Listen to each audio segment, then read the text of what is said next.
7 o'clock in St. Louis. You are listening to The Morning After, presented to you by Brown and Crouppen on 101 ESPN and on the TMA STL YouTube channel.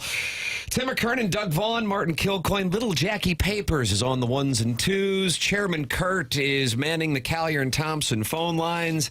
And Doug, indeed. Well, you were gone so long that so many people did not like the show. You were sending me postcards. You missed me. You were sending postcards. It felt like months.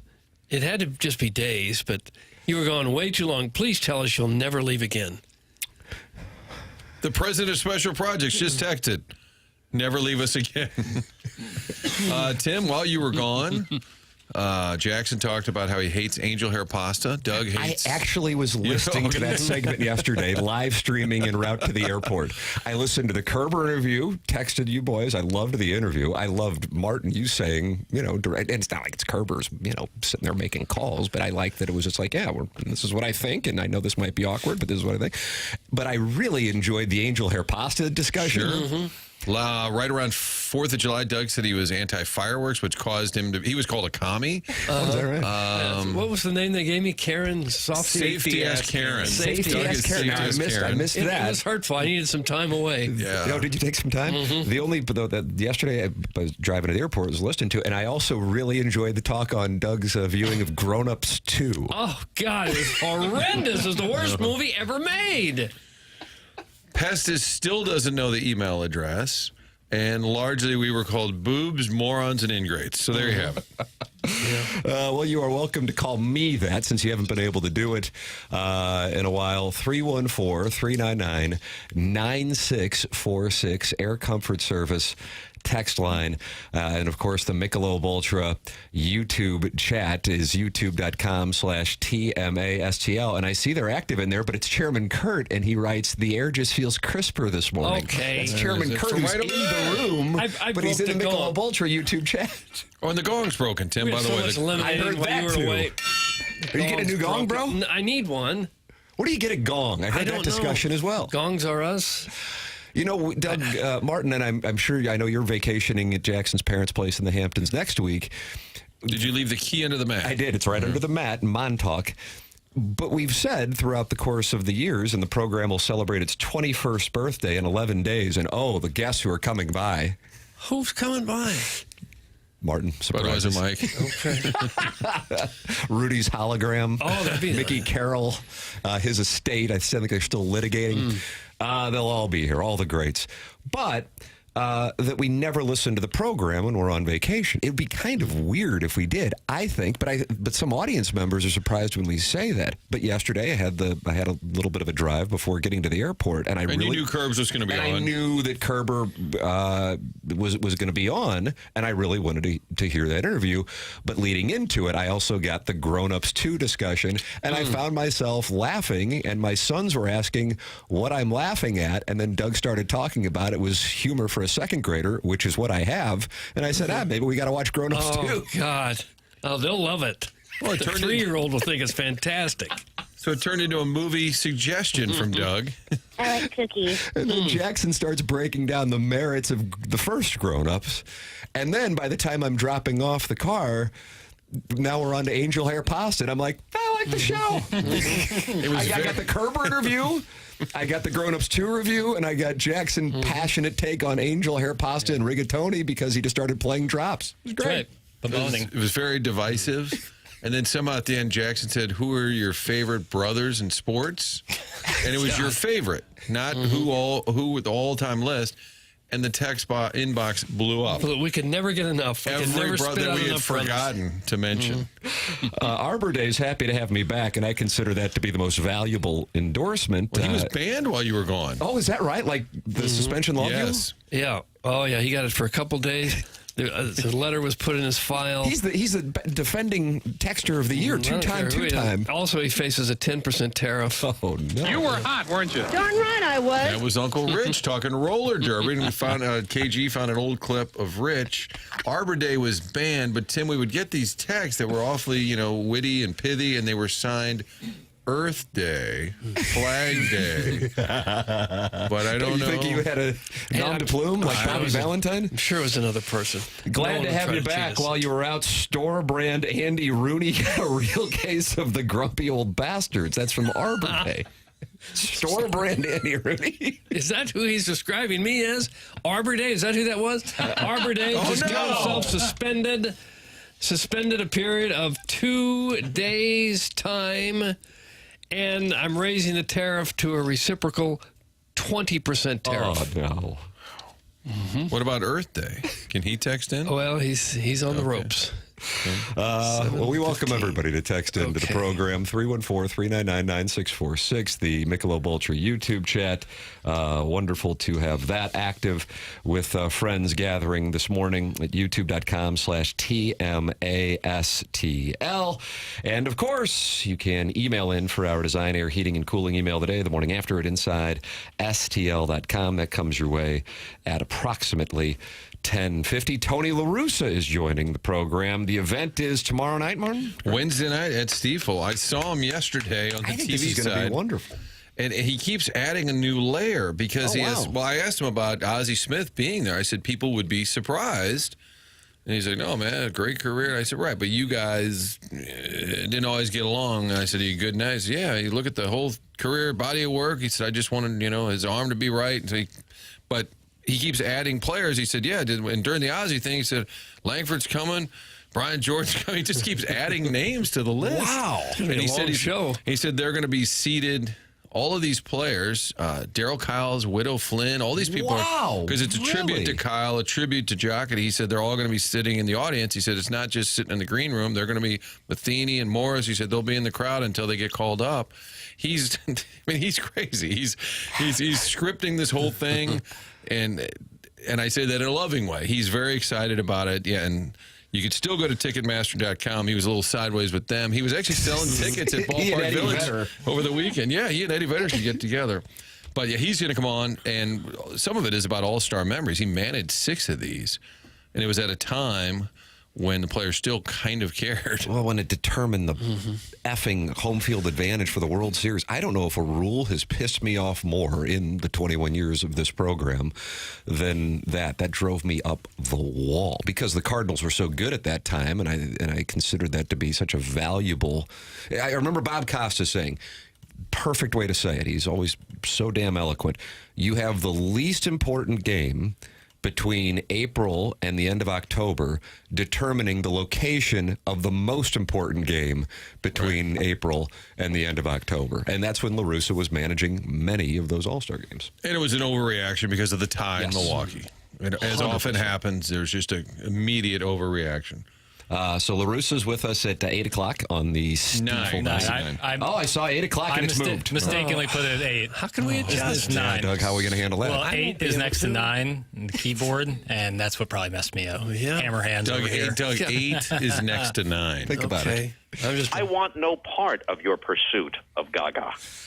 Martin, that was Bob Costas talking to Iggy, who was requesting he help him out with booking Lady Gaga. Was it said in jest? It sounds a little serious. It sounds like almost like a restraining order. Like, leave me out of this, Ken. Please ask La Russa why in the 2007 All-Star game he chose not to put Pujols in the 9th down by a run. Only player not to get in the game. Does he regret it? That's from Evil Calvin. I saw your tweet last night, Martin. Yes, he said, in fact, last night we were going through each game that he managed, Midsummer Classic, and then 2007 he said, worst decision I've ever made. I know we're going to. He goes, you know what I'm talking about? I said, but yes, you didn't use Albert Pujols. He said to this day, Albert still brings it up every time he sees him. What was his reason for not doing it? Because he would have been out of position players if he Okay. put in Albert, and he said, and the rule was you couldn't go back in, and now I guess they don't care about anything. But he said we could have potentially not had enough players. And he said, ridiculous. That moment, tying run was at 3rd, Albert Pujols, right.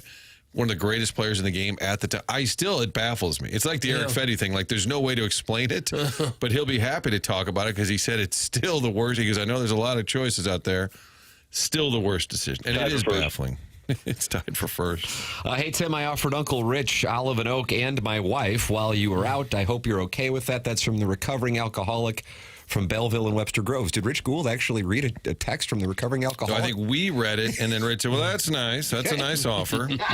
He was offered somebody's He wife. was considering it. We had Rich on because he had a pool delivered via crane. It was flying through his backyard. Big gaping holes. There he is right there. And it's good to see this Michelob Ultra YouTube chat as active as the day is long. My life has meaning again. Tim is back. That is from Jack Hoare. And Erin in St. Chuck says she's definitely on hold already. And she, Doug, as you know, has her really? nipples pierced. So I don't know that. If she is not on hold, though, Jackson says. No, inaccurate. Okay. Jackson, how have you been? I haven't seen you. And I know you vacationed. What, you went to Michigan, right? Mm-hmm. I was in Michigan. Yeah, I'm doing great. Life's good. This beard is really coming in well. Hey, thanks. I did a little trimming up this morning even. Did you? Yeah, feeling pretty good about it. You know, if you look real hard, you can see it. I see it coming in. Yeah. The mustache is the part that's the mustache lightest. is absolutely transparent. It's like a magic trick. It's like you get up close to. It's like you get up close to. It's like, hey, there is hair there. Yeah. Really tough, man. Well, it's coming in, though. It's Thank all you, right. Doug. I appreciate you. How long have you been growing that? A couple years now? Feels like a whole fiscal month. A fiscal month. I like that term. I bet you have a problem with it, but Well, I that like doesn't make it. any sense in that Tim, the context, biggest but- complaint I got was not saying the names of the text. If you would read a text and they reminded us they're the real stars of the show and their name must be read. Jackson, of course, has been updating names in the text inbox. I guess August 1st will be when you go back to that. I'll give it another 2 days. Okay. Because when you were out, I'm kind of more involved in the on the left side of the infield here, trying to keep talking ball and whatever. But now I can focus in more on that. So I'll give another 2-day grace period. So people can still get their names today and tomorrow? A little July gift. It's midsummer Christmas in gift. July. Yeah, a little midsummer gift. Okay. Jackson just keeps pushing back the deadline. 2 days. It's a 2-day, 48 hours. All right, look at this. So if you do not have a name saved in the Air Comfort Service text inbox, Little Jackie Papers will be saving it today and tomorrow. And I see the 251, area code 251. I feel like that's got California possibilities. I don't know what it is, Tim. Doug's work husband. That could be Doug's work husband, though, is texting in. So if you don't have a name saved, 314-399-9646, and Jackson will update it. What's going on? Now Jackson's giggling like he's sitting on a Sibian. Jackson, that beard will fit in quite nice at a gas station on Dorset. Rusty Pecker. On Dorset? Why did Dorset take I don't know. I don't know. There's a lot of gas stations over I thought it there. was funny. Quick Trip, maybe? Yeah. Now, how about this, Martin? This is a compliment. Martin was great. Don't let him fool you. No one could replace Tim. He's the best. But Martin did all right. That's from Tiger Yeah, all Horse. right. Wasn't that nice? Martin, you've been working in the industry as a sports director for 30 years and respected, and you got to deal with this I got an nonsense. attaboy from a texter. Yeah, It said, Tiger Horse and Woods. You're okay. Tiger Horse and Woods. Yeah, Martin's vacationing in the Hamptons next week. Now, I have to be honest with the audience, Doug. This is a moment of honesty. Jackson Okay. calls this transparency in media. Is that what it is? No Yeah. kink shaming. Those are... Yep. Well, I do. I don't know why, truly. I have no idea why. And I was asking my wife this when we were flying back. Like, why didn't we come back on Saturday or Sunday? Why, when I booked this, we flew back on Monday. It was an odd vacation. We left on the day before the 4th of July, but why not come back on either Saturday or Sunday? I have no explanation for it. I hated it because I knew that I have 2 things next week that I cannot miss. But then I know Martin's off for 2 days or for the week next week, and so you got this thing where I'm taking, and I truly don't like it. One of the things is my son is doing the drive, chip, and putt thing, the qualifier, not the thing at Augusta, next Thursday, and I can't miss that. I mean, I just can't miss it. He's 7 years old. I cannot miss that. And then the next one is an event that I've already committed to. So I hate that, and I truly was sitting there thinking about I might just fly back so I don't miss time. That's how I quote unquote enjoy vacation. Is I sit there and I torture myself about taking vacation. Oh. Which is I think is insanity. I take them 3 weeks at a time, apparently. Yeah, so when we were working clearly together it at doesn't bother KMOV, me. you were 3 weeks at a time. I was almost never there. Yeah. So that's how I think about it. We had Savard call in to revisit that. Did he acknowledge that it never happened? I think he backed it all. Yeah, he said, guys. Doug was only gone 2.5 weeks. No, it was never I think it 2.5 was the weeks. timing is what it was. could have been. And that's when we had Rich Gould on, too, and we talked roller derby, and then they found that clip, and Jackson says it's his new favorite clip. It's a young Rich Gould broadcasting, and then there's a gal with a real high-pitched voice that we think might be a little kid from a Western. You were hot, weren't you? Darn right I was. That was one of the roller derby skaters. Sounds like it's right out of a Charlie Brown Christmas. Darn right I was. You were hot, weren't you? Darn right I was. I enjoy that. Dawson's Creek must be feeling like Scorsese in the 70s with that beard, Doug. That's from Little Judy Suckins. I wish. I'm More not like sure I know Francis, what that means. Francis Ford in the 70s. I wish I had the Martin Scorsese eyebrows that are just two giant caterpillars over his eyes. Should look up a Doug picture Mount of that. Rushmore of gentlemen's eyebrows over the years. Scorsese, Dukakis, 88. Someone's already mentioned Andy Rooney. Andy Rooney. Great Boy, yeah, eyebrows. he let those really go there at the end. Like Eugene Levy used Nice him play. as yeah. part of his I think acting. we might have done the Mount Rushmore right there. Yep. We were asked to do a Mount Rushmore of Mount Rushmores. I'd like to be Muscatoli at Wimbledon. Was that a topic? I guess that's the name they want. Yeah, I know that, but was there a topic of Muscatoli being at Wimbledon? I'd be surprised if they were serving it there. Doug was sideways pretty with them goofy. calling the semifinals the gentlemen's semifinals. Oh, I love that. Get over yourself. Gentlemen. Do you think they serve Muscatoli at Wimbledon at the All England Club? No, it's strawberries and cream. Every other tournament, they aren't gentlemen semifinals. They're just men's semifinals. But at Wimbledon, it's gentlemen's. They can knock it off. Get over yourself. Jackson's growing a beard because he's considering joining the Mennonite community. That's from the Worson Woods Wacko. That's what this is about? No. Was there a conscious choice to go, you know what, I'm going to grow the beard? I just kind of let it roll, and I was like, hey, it's kind of looking better. And the higher up my face, it's getting a little darker. So it's just kind of a trial and error. I still trim a lot. If I just let it grow like without trimming, it would just be mostly neck. And then I really look like I belong nice. at a gas station on Dorset. Dorset taking hits. You can fire the hits if you want. 314-399-9646. Air Comfort Service is the sponsor of that text inbox, and Callier and Thompson, the sponsor of our phone lines here on TMA. 314-974-0101. That is how you can get involved on said program. The program is The Morning After. It's presented to you by Brown and Crouppen on 101 ESPN and the TMA STL YouTube channel.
TMA 101 ESPN. Tim McKernan, Doug Vaughn, Martin Kilcoyne with you on the program. Jackson's on the ones and twos. Chairman Kurtz manning the Collier and Thompson phone lines. Call in.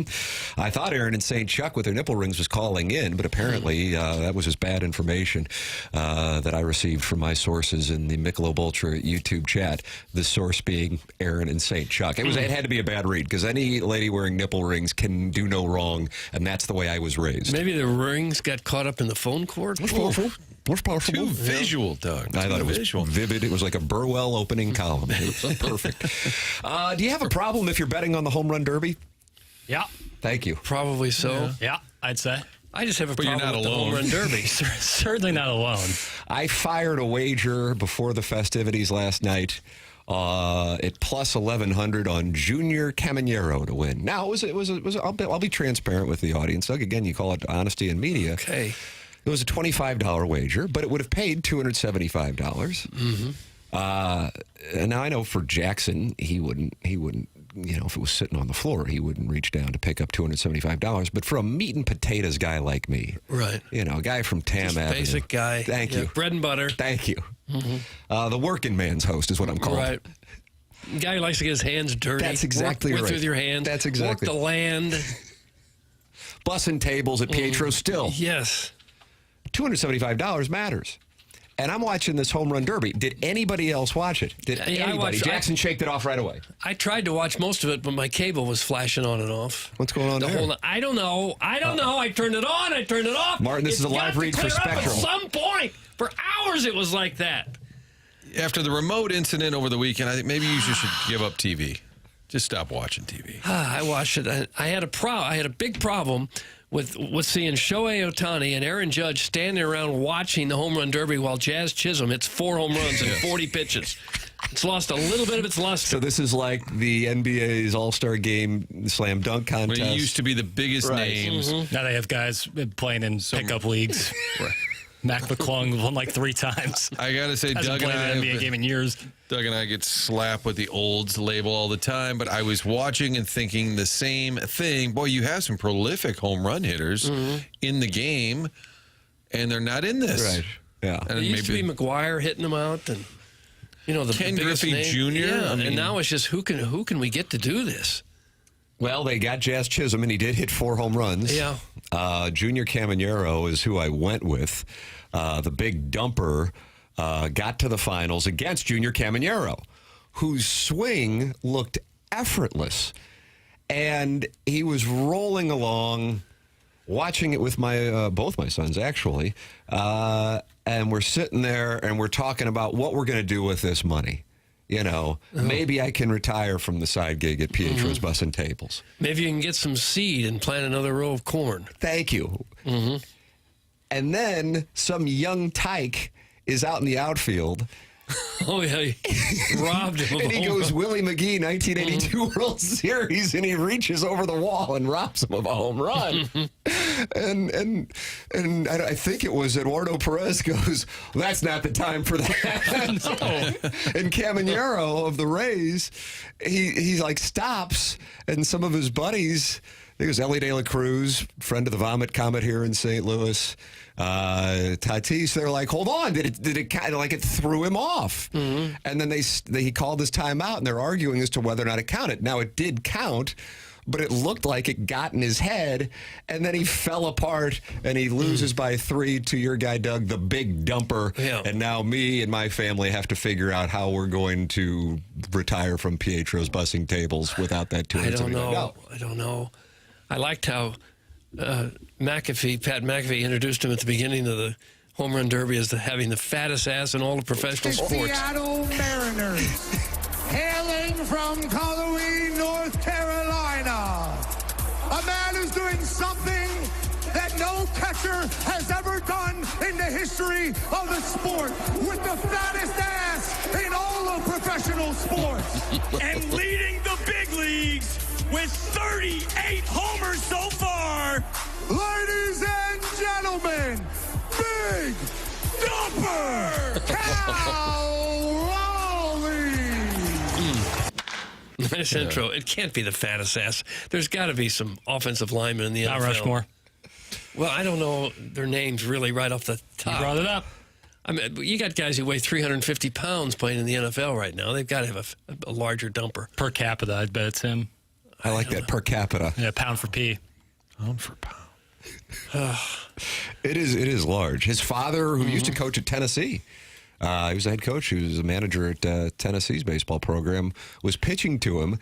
I didn't realize it initially. I just thought, boy, there's like a boy back there playing catcher. It turns out it's his brother, who's 15. His dad drilled him at one point. He did throw him. He did throw him. Plunked him. Why would anyone watch the Home Run Derby when Monday Night Raw is on? That's from Who's Your Daddy. Doug, did you have that decision to make? No, I didn't.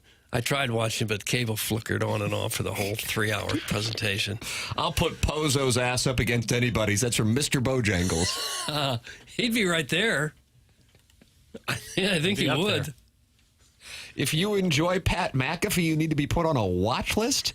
That's from Kwame Voyukas IV. Martin, that's one of your guys. Why is Pat McAfee putting you on a watch list? Oh, if you like him, you're on a watch list? You need to be put on a watch list, is what He's got a little that. He likes that WWE type flair. It sounded Vince McMahon-esque. He's even done it a few times. He wrestles. When we were watching the intros last night, my older son said, "Is he a wrestler?" And I said, as a matter of fact, he does. Didn't you say one time, this might have been a balloon party take that did not resonate with the audience, Pat McAfee and Morgan Wallen fans are the same person, Jackson? Wasn't that your take? They're running the same offense. They're running the same offense. And I feel vindicated as each day goes by. Why would that be? Is that appealing to a certain audience? Is that what you're saying? Kind of the WWE versions of their mediums. Like he's like the WWE version of sports analysis, which is fine. I get there. And Morgan Wallen's kind of the WWE of pop country. Why would you say that? Well, you see the what songs are very normal sounding. For sure, but he was like up on stage, like pouring gasoline on the negative headlines of himself and fake lighting them on fire. I was like, okay, that's... He did throw a chair off a bar in Nashville, that's too. a lot of headline stuff, and he's burning that. I feel vindicated. That's all I'm saying. You think they're both members of Yeehaw Nation, don't you? No, see... okay. No, my statement is exactly what I said. There's no real... I can't really elaborate too much. You grow a beard, and now you think you're Abe Lincoln. I have no problem with either. That's my observation. Yeehaw. You're saying, no, it's just their offense, Tim. He's not getting too specific. It's just their offense. Eric in the Central West End has a theory. Pat McAfee is too alpha for Libby Jack. That's from Eric in the Central West End, who Jackson finds attractive but is not attracted to. Case and point. Eric in the Central West End, being a fan of Pat McAfee is case in point. No, I don't know if he even is a fan, but saying something like he's too alpha for me, it just proves my point. And this is too bad because Eric in the Central West End, I believe, is the same person who tweeted at me last night and said, I agree with Jackson on the angel hair pasta. So you guys were... Wow, you had common ground. Can always find it. For a little while, you had the pasta common ground. I'm take by take with everybody, you know? I might disagree with some person's take, but I'm not going to say, I always disagree with them. I'll go take by take with them. The Bridgeton landfill fume huffer is in that Michelob Ultra YouTube chat, and he says, Jackie's right, and it's not yeehaw, it's dude bro. Doug, dude bro. Dude bro. Okay. Well, there's something to that, I guess. But they both have huge followings. Is that accurate, Jackson? Dude bro? I mean, a little bit. Because I was so amped on chugging with my boys. Yeah, that's a dude bro. A little bit of that. But it's not a bad thing necessarily. I was so amped on chugging with my boys. Clip that off. Jackson is right. Both pander to the low IQ sludge people demographic. That's what it's called. I don't Is that think what you're so. thinking? I don't think That's so. a little rough. Yeah, I don't think so. I see what Sludge Jackson's doing, and I like it. He's putting it out there. If you get it, you get it. But he's not going to insult people that do like those sorts of... How could I? I don't want people insulting me for the stuff I like. Because some people like some things. Some people like some things, some people like other things. Think about that, Doug. Okay. You are welcome to insult us nonetheless at 314-399-9646. Air Comfort Service, sponsor of the text inbox, and 314-974-0101. Callier and Thompson, sponsor of our phone lines here on the Stiefel Dossier. Tony LaRussa with us, talking about his event and also does BSing with us, coming up at 9 o'clock. And I mean, I'm dead serious. Part of the gig here, you know, I mean, that's just the nature of doing a program. You talk about some events, some of them internally, you're like, I would never go to that. This is one that sounds incredible. It really does. Do you know how it's doing ticket-wise? I would think I know he was frustrated with... He was last time he was on here, and I think it was July 3rd, he was saying he'd had some complaints that people couldn't get the Ticketmaster thing to work. Oh, that's why he was going Eddie Vedder? Yeah, and then people wrote in and said, hey, I just did it. It worked for me. So I think there was some concern about that. I don't know, but I know he just wanted, I don't think there was really like a marketing campaign. So I think he's tried hard to get out and tell as many folks as he can. But you've got, Mike Matheny, Matt Morris, David Freese doesn't do a lot of St. Louis stuff. And then Edmonds, who quit media, will be there. Izzy, Roboski, Joe Buck, Ozzie Smith, and Will Clark, who is going to be hilarious. We played a clip of him last week just destroying the Red Sox announcer. So when Will gets up there, you have no idea what he's going to say. It's just so good. I assume a 7 o'clock start? It could go until 6:45, which for whatever reason, I don't know. 6:45. And then there's a musician, I think. And then, the skipper loves him a good variety show. He does. And I think there's a comedian and a musician and maybe a military salute. I don't know if it's going to last 12 hours. That's what I'm saying. Is there an MC? Joe Buck is the MC. Okay. God bless. All right. I heard he's good. That's huge because this was starting to sound like kind of a TMA Live where we just show up and just go, okay, well, we'll do this Jay's thing. asking people to show their feet. Right. I don't think that's on the docket. Yeah, Would be interesting if it was. Good. That I was going, okay, if just Tony's up there, they could go until 1 a.m. All right, Joe will keep things moving. He's fresh off his appearance at the American Century at Lake Tahoe.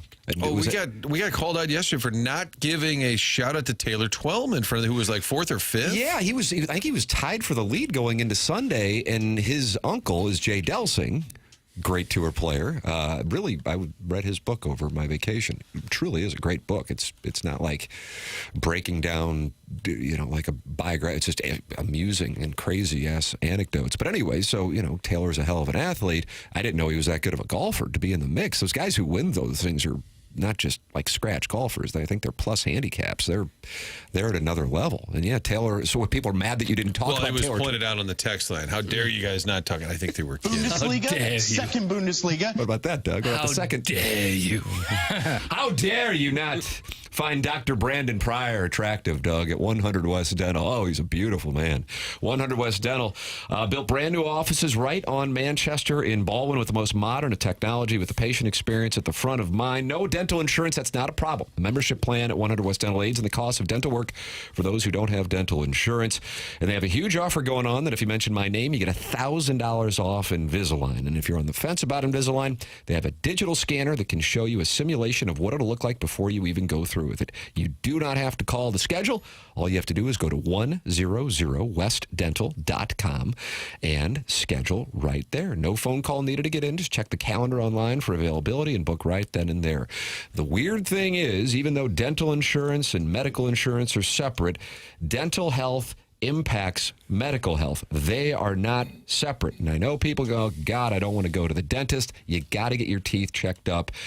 Do it with Dr. Brandon Pryor and his team at 100 West Dental, 100westdental.com. Tim McKernan, Doug Vaughn, Martin Kilcoyne, Jackson Burkett, Chairman Kurt Manning, the Collier and Thompson phone lines. Call in 314-974-0101. Talk it over with other TMA listeners at youtube.com/TMASTL for the Michelob Ultra YouTube chat, and email in for our design, air, heating, and cooling email today, the morning after at InsideSTL.com.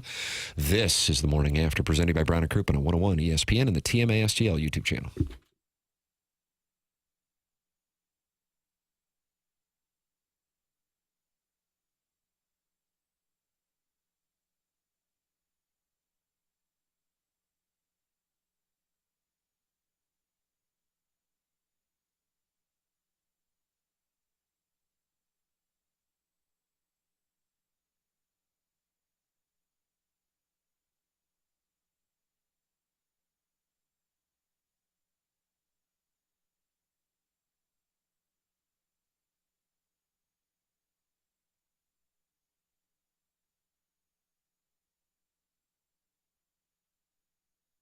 AutoLoanPro.com. That's the website where you can get a new car, and it doesn't matter what your situation, what your circumstances are. They're going to get you a car. They'll also help get your credit back on track because they have put together a free playbook. You can download that at AutoLoanPro.com as well. They work with over 50 different lenders are going to make sure you get the best rate possible, little to no money down. Anyone can sell you a car. It takes a pro to do it right. Making that large purchase can get a little complicated, especially with any hiccups in your past. Well, the Auto Loan Pro is going to get you back on track. That playbook will explain it all to you, so make sure you download that for free. Go to the website to pick out your vehicle, and again, the best rate possible. That's what the Auto Loan Pro is all about. So go online, get the playbook, check out the cars available. Auto Loan Pro is part of the Lita family, and there's the only thing you need to know. Financing a car, the only thing to know is to choose the Auto Loan Pro.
This is Jackson with a Sports Center update driven by Johnny Londoff Chevrolet and Johnny Londoff Autoplex. Seattle Mariners star and MLB home run leader Cal Raleigh became the first catcher to win the All-Star Home Run Derby last evening as he outlasted Tampa Bay Rays infielder Junior Caminero in the final on Monday night. His 18 home runs beat out Caminero's 15. That was another Sports Center update driven by Johnny Londoff Chevrolet and Johnny Londoff Autoplex. See them at Londoff.com. Chevy, together we drive. Are you kidding me?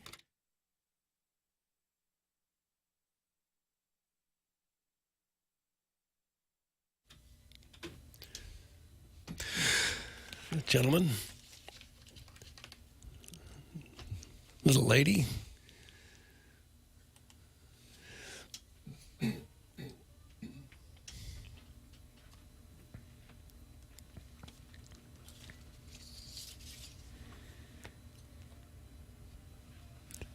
Doug Loverman, where can you be? Think about it. Communards, right? The Nards.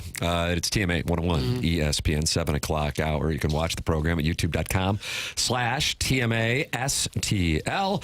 And it is the Michelob Ultra YouTube chat. Michelob Ultra, 95 calories, 2.6 grams of carbohydrates. And we've had some quality weather.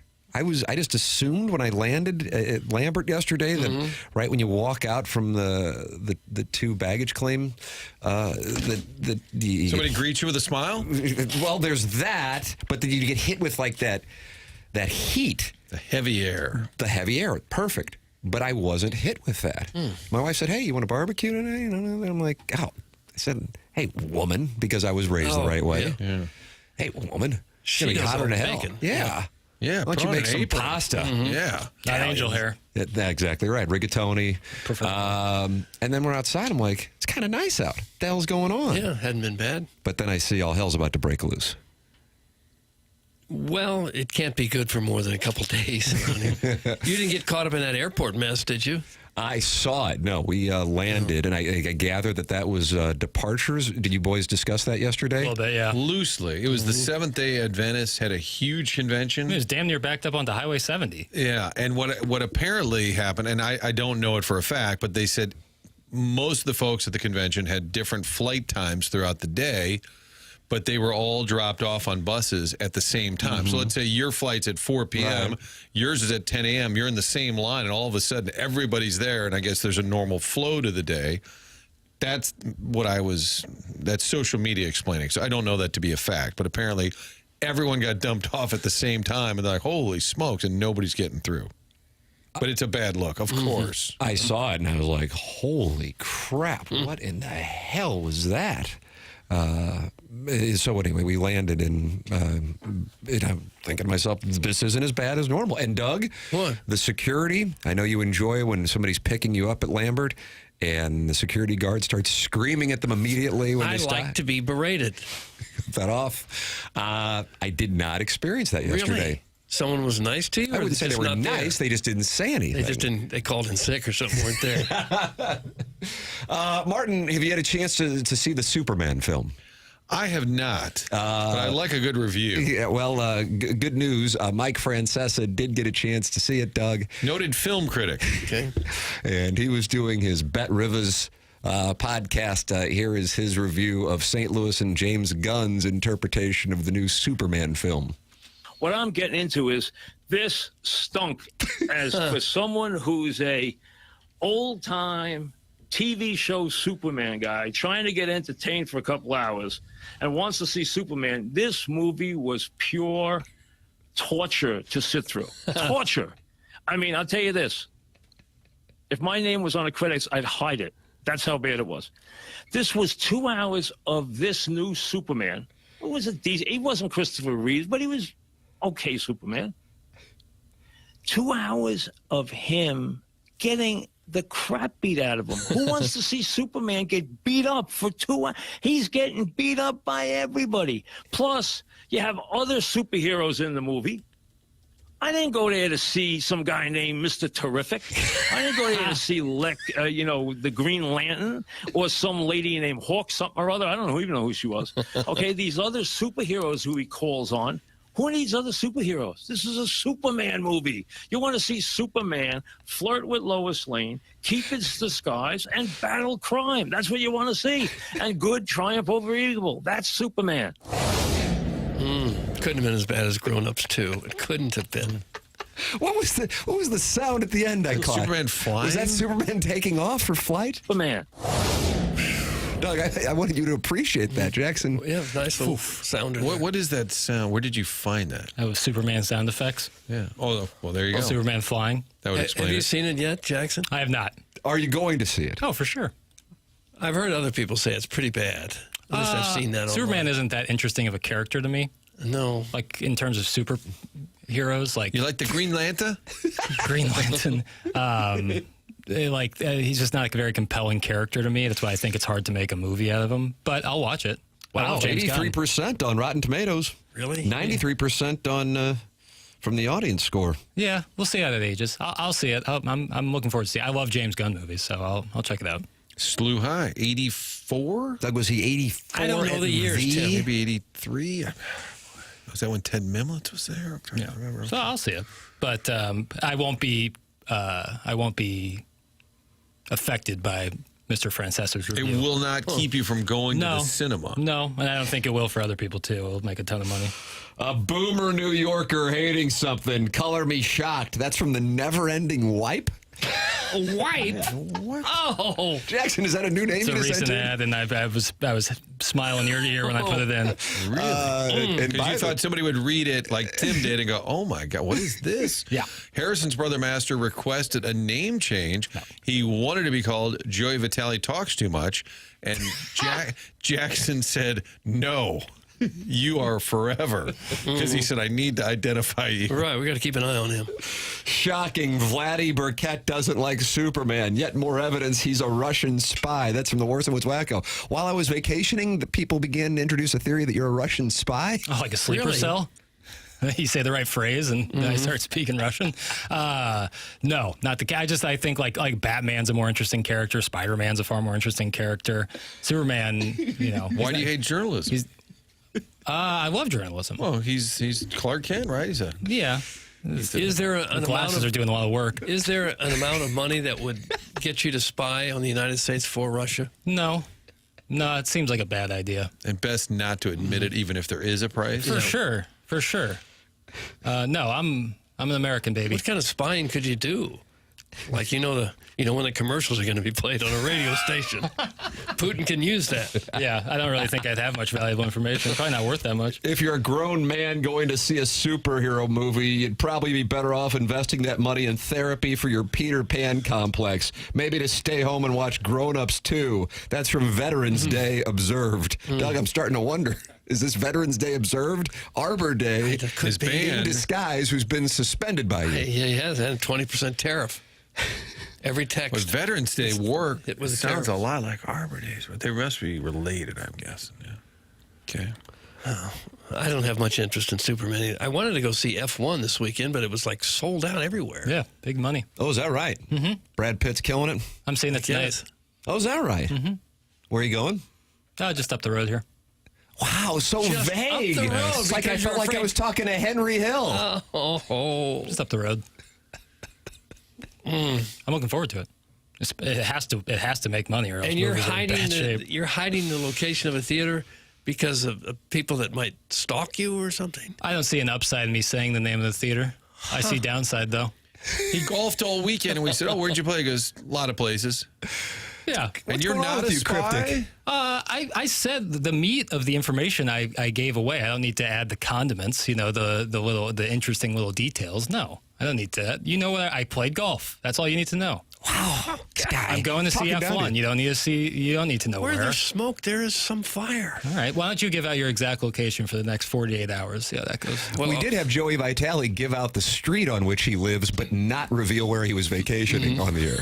It's a very surprising tactic. That is hot. I do not want anyone to know where I'm vacationing. Here's where I live.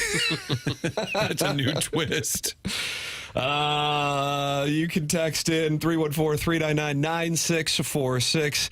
Air Comfort Service, sponsor of our text inbox. Michelob Ultra, sponsor of the YouTube chat, where 200 friends have gathered, and they are in there talking it over, including Ted Gann, who says, Tim is back, and Corey says, I have a movie podcast, and I gave it a 4 out of 5. Jackson, do you listen to movie podcasts? Probably the Rewatchables, Bill Simmons thing, I would guess? Yeah, that's for like older movies. But yeah, I listen to a couple different movie podcasts. Enjoy them. What are they? Can I ask that? Doug, we just can't get straight answers. The main one I listen to is called The Big Picture with Sean Fennessy and Amanda Dobbins. Exactly. Where do you listen to this? On a headset? Like your location? Is it at home? I do all audio podcasts. Like I don't watch many podcasts. I listen to them. Because I like to do it like while I'm doing stuff, whether it's like going on a little bike ride or cleaning up, doing laundry, stuff like that. Do you speak Russian at all? No. Nope. I only really speak English. Excuse me? I really only English is my first and only language, really. Yeah. Can someone get Doug a new gong? It doesn't sound as crisp as usual. It's hanging from a thread. Broken. Yeah. I'm sure with all the adulation coming today for wonderful Timmy, it will surely meet its demise soon. The B team did great, but Jordan has returned to the Bulls. That's very the 4 or 5. Oh, you got it right there. Who's your Trojan horse? It does seem fixable, but yet we're not very competent. Tony LaRusso on the Stiefel dossier. That's 9 o'clock. Design Air Heating and Cooling email of the day. That's 10:45. The morning after at InsideSTL.com. Design Air is online at DesignAirService.com. That is Seth Goldcamp and his team. And man, do you need them in the months of July and August in St. Louis. If you run into any issues with your air conditioning, all you got to do is go to DesignAirService.com. And I can tell you this, and so can Martin, and so can Doug, because we are all clients of Design Air Heating and Cooling, that if you run into an issue, what they pride themselves on, Doug, I'm going to do a twofold outline. Roman numeral number 1. We don't need outline 4. They will be there quick, fast, and in a hurry. And number 2, Roman numeral 2, they will not upsell you. You can count on that. They're going to fix it. They're going to move on. They're going to earn your business in the future by taking care of you in the present. And one of the elements of taking care of you is not sitting there at your home and trying to sell you on some kind of deal you don't need. It's Design Air Heating and Cooling online at DesignAirService.com. Seth Goldcamp and his team, sponsors of the email of the day and the longest running sponsor here on TMA. So you boys did not watch the Home Run Derby last night. Where No, I did. You did a little loosely, yeah, at work. I didn't watch every swing. Yeah. I feel bad for the analysts. They would ask Eduardo Perez, what's he got to do here? Well, he needs to get off to a quick start. I think he said that about 4 times because how else can you really break it down? I think he's going to need to get off to a quick start here. Yeah. Don't want to get off to a slow start. So I did watch a little bit of the dumper. They'd get excited about some of the hits. They go, that's a bomb, but it's going to come up a little bit short. Yes, I did notice that going on as well. But the kid who, again, took $275 out of my pocket, his name was Sam Musterer. He was the one who went Willie McGee 1982 World Series on Junior Caminero in the final round of the Home Run Derby. He says, quote, I was not quite aware of where I was on the fence. I thought the fence was a little taller there. I kind of just reached up and grabbed it. Doug, he is a 17-year-old. He was on the field for the Home Run Derby. Those of you who I would imagine have seen this over the years, they have kids running around in the outfield, not necessarily tykes, but, kids in their teens usually, many of which look like, much like myself, they were cut from the high school baseball team and probably shouldn't be out there chasing some of these missiles that come They got a connection in. somehow. Their dad is somebody who got him on the field, I would imagine. Muster does play baseball. He plays for the East Side Chargers select team in Marietta. I don't know if you've gotten a chance to watch them play this year. They're not as much as I'd like. Yeah. He's a right-handed pitcher and a center fielder. He said he's never made a play like that before. Good for him. I think it's great.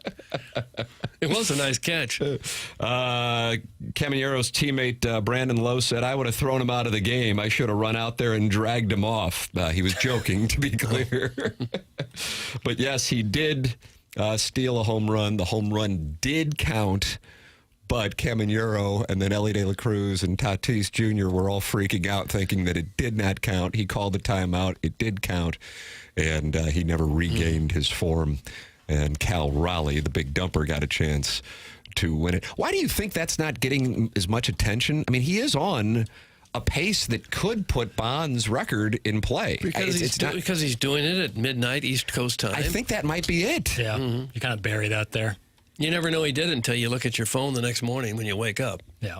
And he's just a random guy. I mean, he was a 30 homer guy, but not 38 at the break. Right. You know, he hit from both sides of the plate last night. Wanted to make sure he did that. And, you know, I mean, he's putting up numbers. I don't think anybody's anticipating it. And yes, even though that is by, you know, symbolism, the halfway point of the season, it's not 81 games in. It's deeper than that. So the pace is not necessarily there at 73 home runs. But there really isn't much talk, I don't think anyway, of what he's doing relative to, number one, the number, but number two, the fact that this is not a Bonds, McGuire, Griffey guy. I mean, he's almost at 40 at the All-Star break. I mean, it's good. I think it'll pick up. People probably just sort of ignored it. We're locked in because it can't just be West Coast, because we talk about the Dodgers all the time. We talk about Ohtani in L.A. They're playing out west, but they're on our radar. I think he's just kind of been sitting there. Nobody's really given it any thought. But as he starts piling up, gets closer to 50, I bet it'll pick up. Kind of an unknown guy before this year. Unless you're a real serious baseball fan, you wouldn't know who Cal Raleigh is. But it helps being a switch hitter, for sure. He's going to probably break Mickey Mantle's record for switch hit home runs. I think it's at 54. Yep, that's correct. So, yeah, suddenly it's the guy who's just burst onto the scene. He's a superstar now. Most watched home run derby, and if you think about it, it's in the last 20 years. Probably because of the setting. 99? No, but that's a good guess. Yankee Stadium in 08. Hamilton? Is that the Josh Hamilton one? That was I think, 09. did he go nuts and not win? Justin Morneau won the... Anyway, the highest rated was 2008 Yankee Stadium, 2017 Marlins Park, and then the Busch Stadium Home Run Derby, where Albert really didn't do much with all the pressure on him at home. Yeah, Matt Olson had that happen to him last night at home. Cecil Fielder Jr. won Prince that one, right? Fielder, yeah. Prince Fielder. Prince Fielder. How about... That's a good... I would not have remembered that. Nelson doesn't Cruz remember was the in that. years. And No. How did you know yeah, that? I did remember that. Nelson Cruz was in that one before he decided And he to hit take one a in few the steps. fourth deck Yes. at Busch Stadium. Yes. That's what I remember about that thing. We were talking about the big names that always did it. Sammy Sosa won a home run derby. Ken Griffey Jr. multiple times. Vladimir Guerrero, Ryan Howard, Miguel Tejada. You know, big name players. And now it's cooled off a little bit. You think they don't want to get embarrassed? I think a lot of them don't want to get hurt. Remember, Edmonds did it in Chicago in the summer of 2003 and said it really threw off his shoulder or whatnot.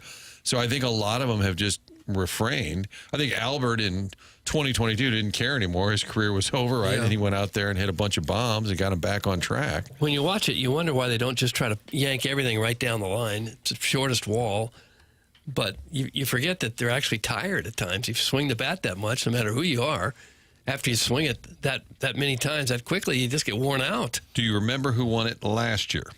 Can I have initials, please? Teoscar Hernandez. Oh, yeah, Correct. that's right. T.H.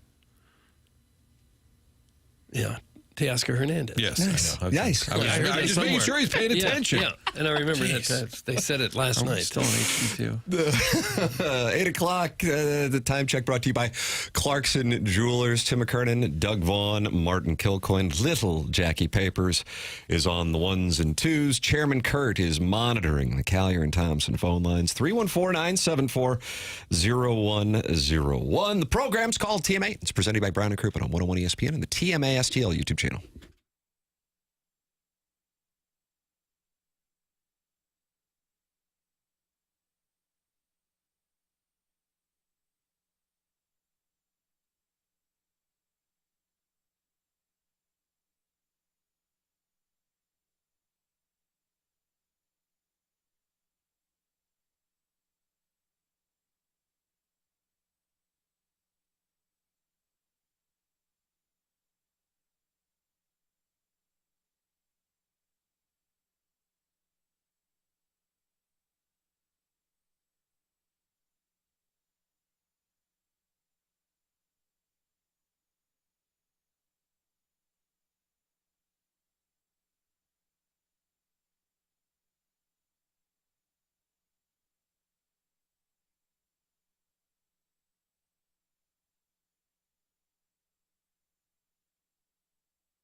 Hey, 101 ESPN, 8 o'clock hour is brought to you by Fisher Window and Door Store. The program is presented to you by Brown and Crouppen, Tim McKernan, Doug Vaughn, Martin Kilcoyne, Little Jackie Papers, Jackson Burkett on the ones and twos, Chairman Kurt monitoring the Collier and Thompson phone lines at 314-974-0101.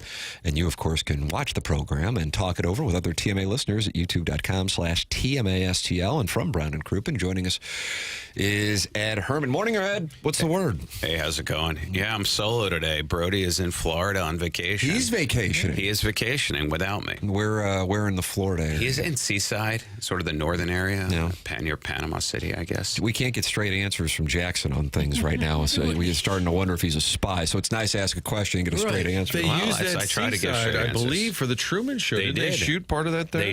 They shot the whole thing there. That's what it looks like. It looks like one of these perfect little idyllic towns. It is a party. It's got a little ice cream shop and then a little grocery store. It's like a dollhouse for grown-ups. It's perfect. Yeah, they're all driving around in little golf carts and whatnot. Yeah. Meanwhile, I'm here with you guys, and I'm happy to be here. Okay. You don't enthusiasm though doesn't necessarily. Yeah, you know. Doesn't sound like it. And I thank God it's the radio too. You notice I've got a sty in my right eye. Oh, I didn't see that. Oh my God, yeah, and it's healing. Oh now. yeah, now I do. Oh my God, 3 days ago, I looked like Rocky Balboa in the first one. You know, it was totally closed, totally swollen. And I kind of dug it. You know, I kind of liked it. I liked it. You know what? I kept staring at kids and looking at their horrified faces, and it made me happy. Yeah, look at me. Look at me. You know, they were like looking at me like I'm a freak and what happened. And now, how do you get those? You know, bacteria, I guess. Just an infection of some kind? Yeah, I know. Is it contagious? No, not contagious. Not like pink eye or anything like that. No, It's not like I pooped in my eye. Or hot? Warm compresses, antibiotics. Back a little bit over here. Yeah, but there must be something better to talk about than my sty. Well, you brought it up. Well, only because I'm looking at myself. They've got a monitor in here, and I'm trying to see how visible it is. Do you think New Yorkers turned to Mike Francesa for movie reviews? We played a clip of him. He did not enjoy Superman. Do you think New Yorkers are wanting his movie take? I'm not sure if they want his movie take or not. I think people will take a take from anybody willing to give one. I went to see the new Superman movie, and I didn't like it either. Oh, is that right? Yeah, I thought it was terrible. Okay. Because I don't like these things. It was very thin on story. And I didn't think the special effects, some of them were good. There's a thing where these buildings are kind of falling onto each other. It looked very realistic. But in the opening sequence, when we're introduced to the dog, Super Dog, Crypto, whatever his name is, and right out of the gate, he looked as fake as can be. And I'm like, come on, if you can't get the special effects of a dog in a fight, you know, a flying dog, and you can't make that look real, then why am I even watching this movie? I think I would probably ask myself, why am I at a movie where there's a flying dog named Crypto? Yeah. No offense to you or anyone else. Listen, I think if it had been done well, I wouldn't have asked that question. I would have said, thank God I'm here watching a movie about a flying dog. Do you like the Marvel movies? I've not seen most of them. I got full disclosure to the audience. I don't really care for a lot of these superhero type films, although the exceptions being the Dark Knight, I think, is a brilliant movie. But to me, that's not even a superhero movie. That is a real movie with ethical and moral dilemmas, and it's a thinking man's kind of superhero movie. I also thought that the original Spider-Man with Tobey Maguire, number 1 and number 2, were pretty good. But I haven't seen all these other ones. I'm surprised you went to Superman. You just kind of wanted to see what it was all about. Yeah, I went to it. Jeremy Corey is a good friend of mine, and he's co-hosting that the new podcast with Brody over on 590, and he wanted to go see it, and I thought, well, I'll go see it. And I took Brody also, and the guy who played Superman, he was fine. And the gal who played Lois Lane, she's a cutie pie, that Rachel Brosnahan from cutie pie, James. From I like that Mrs. term. Maisel. You like that? I do like it. Oh, she is. Because you know what it is? If you call someone a cutie pie, it allows you to still comment on someone's appearance, but it's still societally acceptable. Yeah. Right. It's not too creepy either. It's not. I'm not trying to be creepy with it. I'm not interested in her like that. But it's hard not to be charmed by her. She's got this little bundle of energy, and she's very pretty. And I liked her. I thought she was well cast as Lois Lane. But I don't want to ruin anything for anybody, although I'm not that's see it. Really not my fault. But they changed a fundamental thing about Superman's purpose for being here on Earth. And I thought it was a liberty way too far beyond. It took it away from the original creators. I think you have to have some loyalty to the source material, and to take such a dramatic turn, yeah, I didn't favor it.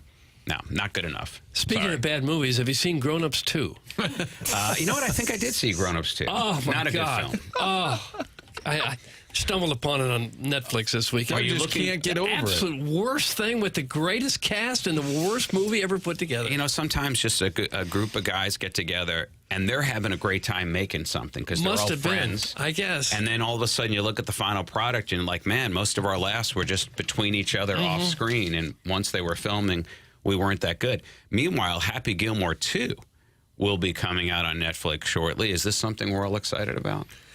I fear for Doug it could fall into that same category. I don't know. I'd watch it. I don't know if it'd be any good or not, but I'd certainly watch it. I'm hesitant on it, I guess, is the in my mind, I don't think it's going to be good. That's what I'm thinking. I certainly will watch it. There was when I was watching the Home Run Derby with my son last night, Ed, I think they ran a commercial for it, and he was all excited. He likes the first one, so he's excited. But in my mind, I'm worried that it's not going to necessarily be too great.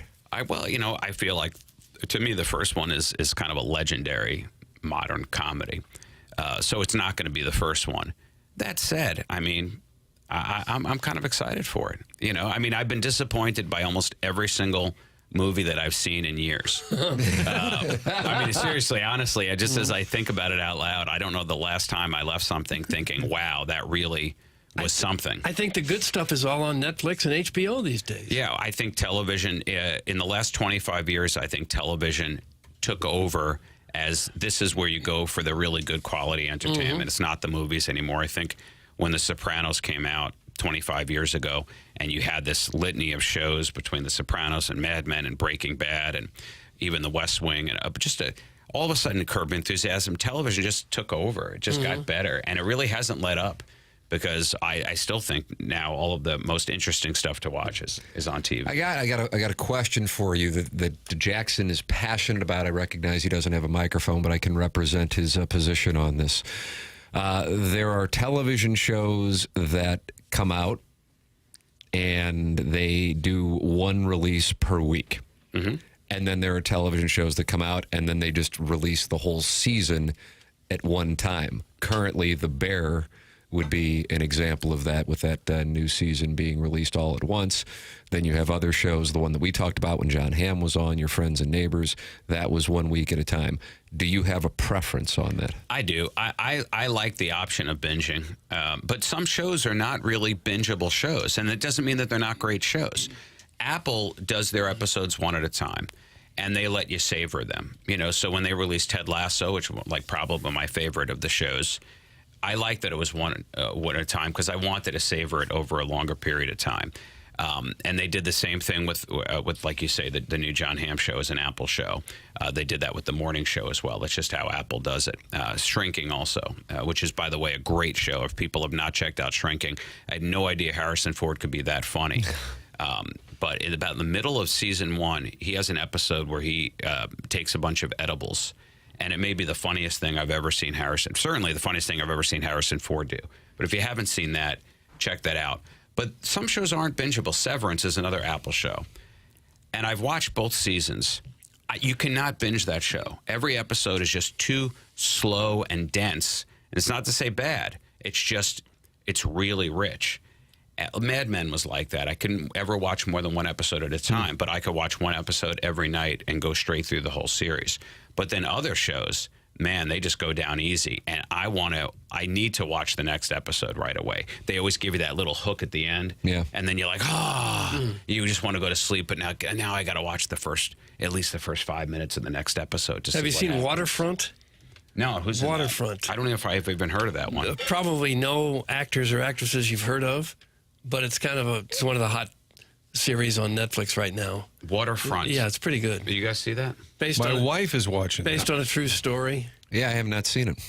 Let's see what's going on in the comments. Uh-oh, here we go. Oh, no. And I don't know. But at the same time, you've done this, for the years you've been on the program. You don't give a damn what's in there. Oh, no, I do care. No, but I know. I don't care if it's positive or negative. That's what I'm saying. No, you don't care if it's negative. That's what I'm saying. Everyone's just trying to have a good time, right? I just want people to be happy. If yelling at me makes them happy, then yell. You know, that's fine. Well, Get if that premise is system. true, then this audience should be unbelievably happy because they just crap on us all day. Exactly. So, and then it makes them feel a little bit better, and you guys don't mind. Yeah, see, people are asking about Brody. I'll let him know that you asked. He is on vacation in Florida. Yep. Seaside. In Seaside. Now, I will let you know, if he were here, he would tell you that they recorded the pilot episode of Wrestling on the Spectrum. Normally it will air live, but because he was going to be on vacation and because it was the pilot, they wanted to kind of get it locked down. It's already available now where you get all your podcasts, Wrestling on the Spectrum, but it will be on the radio Saturday at 11 a.m. for those who want to listen to it in the more I was going to break down the weekly comings and goings of the pro wrestling I listened world. to the first episode. They covered, Goldberg's retirement match. Doug, did you watch Goldberg's retirement match on Saturday night? Doggone it, I missed it. Ah, jeez, Doug. Well, he was making his big speech there at the end, and then they went to commercial. There you have right it. in the middle of it? Yeah, that's how those things work. Well, years ago, what was it? Sinatra was giving a speech from getting a Lifetime Achievement Award at like the Grammys, and they played him off, and it's They like played the chairman of the board off? And it's Did like, they what, really? You're giving a guy a Lifetime Achievement, and oh, by the way, it's Frank Sinatra. You let the man speak. You I don't can't cut believe the man that. off. I feel like I would have heard about that. That That's really a long did. time ago. Yeah. Holy They tried to do that to Jim Valvano when he was dying of cancer. Yeah. At the ESPN. Remember that? His famous, not during his famous Yes. speech. Oh, yeah. They tried to cut him off. They did. He goes, there's some guy back there right now with the flashing red light saying, I'm going over like I give a damn about time right now. I got cancer all over my body. God. And then he did some Italian People have F off. that bad of an instinct. Yeah. Right.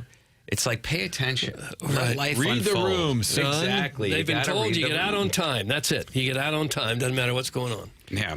So what's hot now? I want to know. And you were down on the hill, right, Brian and Crouppen? Yeah. I do have a little bit of housekeeping. Tim, do we have time for? Of course. Housekeeping season. I like housekeeping. So, well, yesterday during the show, the text line, which is undefeated, we just read it as if it's the gospel, and they said, you guys aren't talking about Missouri Baking Company closing this week. And so I reached out, and it's not closing. It's not closing. Right, but there has been some legal back and forth between going Anthony on there. Favazza and the other owner. The bakery is currently involved in a lawsuit. We hope to continue business as usual. The bakery has been closed this past week for the annual vacation and reopens today, Tuesday, with normal business hours. So the texters were concerned that it was going away. There is a legal battle going on. No, but I think they resolved it. I think there was an article yesterday that came out. She's out. I think it's going to be at auction, and the main bidder is expected to be Anthony Favazza, Who has I the assume lease, owns I believe. Favazza's. Yes, he does. And my guess is, unless somebody else comes in, and I don't know why somebody would to try to run up the price or outbid him, my guess is he'll get it and keep it going, which I hope they do, because That's an Missouri Bakery institution. is an institution, and within the institution, they have a product called the Chocolate Drop. Yes. It sits right behind them on the counter. They make them all day long. Years ago, when I was on, used to do Great Day St. Louis, we would go out and get to try to do different things, like fun stories instead of just being in studio. And I got to go back into their kitchen area or whatever, their baking area, and I got to make a big batch of those chocolate drops. Oh, did you? And let me tell you, these things they are the best evidence of the existence of God of anything that I've seen. They are the best treat. They used to only be $1 a piece. Now I think they're maybe $2 a piece. It's a little bit more expensive. It used to say it was the best dollar you could spend in St. Louis. There was nothing you could buy, maybe on the planet, for $1 that would give you as much satisfaction as a chocolate drop from the Missouri Bakery. What was in that thing? It's just a very round, small piece of almost like pound cake. Almost like a black and white cookie, but fresh. Little piece of pound cake with just the best chocolate fudge across the top, and that's it. It almost eats like the top of a cupcake. It is You just that's slice the exactly top right, of a and it's the cupcake top. sheer simplicity of it that it doesn't matter young or old. Anybody can eat it. Everybody can enjoy it. It's the best thing you can get. Frank in would St. often need a Louis. cigarette after he had And one. that's what when I knew that they were running into problems. Honestly, like stocked up. I thought about throwing my hat into the ring and buying the bakery. And I thought, well, that wasn't my dream, but if my purpose in life is to keep those chocolate drops alive, that's sometimes how purpose presents itself. Why don't you buy that land across from Ragazzi's, close to Brown and Crouppen, and do something with that vacant lot there that's just begging for some development? It really is. Well, from what I have been told, the person who owns it is asking an unreasonable price for that land. And I guess no one's willing to pay it yet. I really wish that they would do something with it there, because just sitting there. Now, Andy bought the little warehouse that sits next to Ragazzi's. There's a warehouse there. I don't know if you drive past, you'll notice it. He purchased that, and he's going to put a kind of a car club in there, which will be kind of a car club, for people that have like maybe an extra car, an exotic car, a classic car, don't have anywhere to store it. And, it's good to bring people together. It's a little community. There are going to be areas in there to keep it. He's going to put a little loungy area. It's kind of like a little private hangout for people that want to do that. Interesting idea. Yeah, I'm going to keep one of my cars there. I figure I want in. You want to be in the club? Yeah, I don't know. It would be on the outside looking in. I want in. Although he's already told me he's not cutting me a price. Yeah, oh, really? I'm no full, deals? Full price. Full price. Huh. I told him I'd have it no other way. I think I'm going to let him off the hook by saving me a couple of shekels every month. No. Yeah, then you're indebted to him. You don't. Yeah, I don't need that. I don't need that. Ed Hermann, Brown and Crouppen. Brown and Crouppen is the presenting sponsor of TMA, online at brownandcrouppen.com. Always good to talk it over with Ed. And once again, Brody's podcast, Ed, where can people listen? Wrestling on the Spectrum. Check it out. Right now it's available on Apple, Spotify, iHeartRadio, Google. And then on Saturday, 11 to noon, you'll be able to listen to it on 590 AM. There you go. Wrestling on the Spectrum with Brody Hermann. And don't forget to listen to Three Lawyers Eating Sandwiches. The Iggy episode should be dropping. Oh, is that right? Have you recorded it? I was texting with Iggy about it. A couple weeks ago. Was he real upbeat and cheery? He was exactly as you would expect him to be, and it was a good episode. I believe it will I think it debuts next week. Now, let me ask you this. And Iggy is currently in the Michelob Ultra YouTube chat, so he can. Oh, fantastic! But did he get into? He always says when the Post-Dispatch calls him for comments on radio experiences, they leave out his quotes. And this is on some past radio ownership that he has dealt with, not Hubbard. I mean, I realize he got let go here, and that sucks.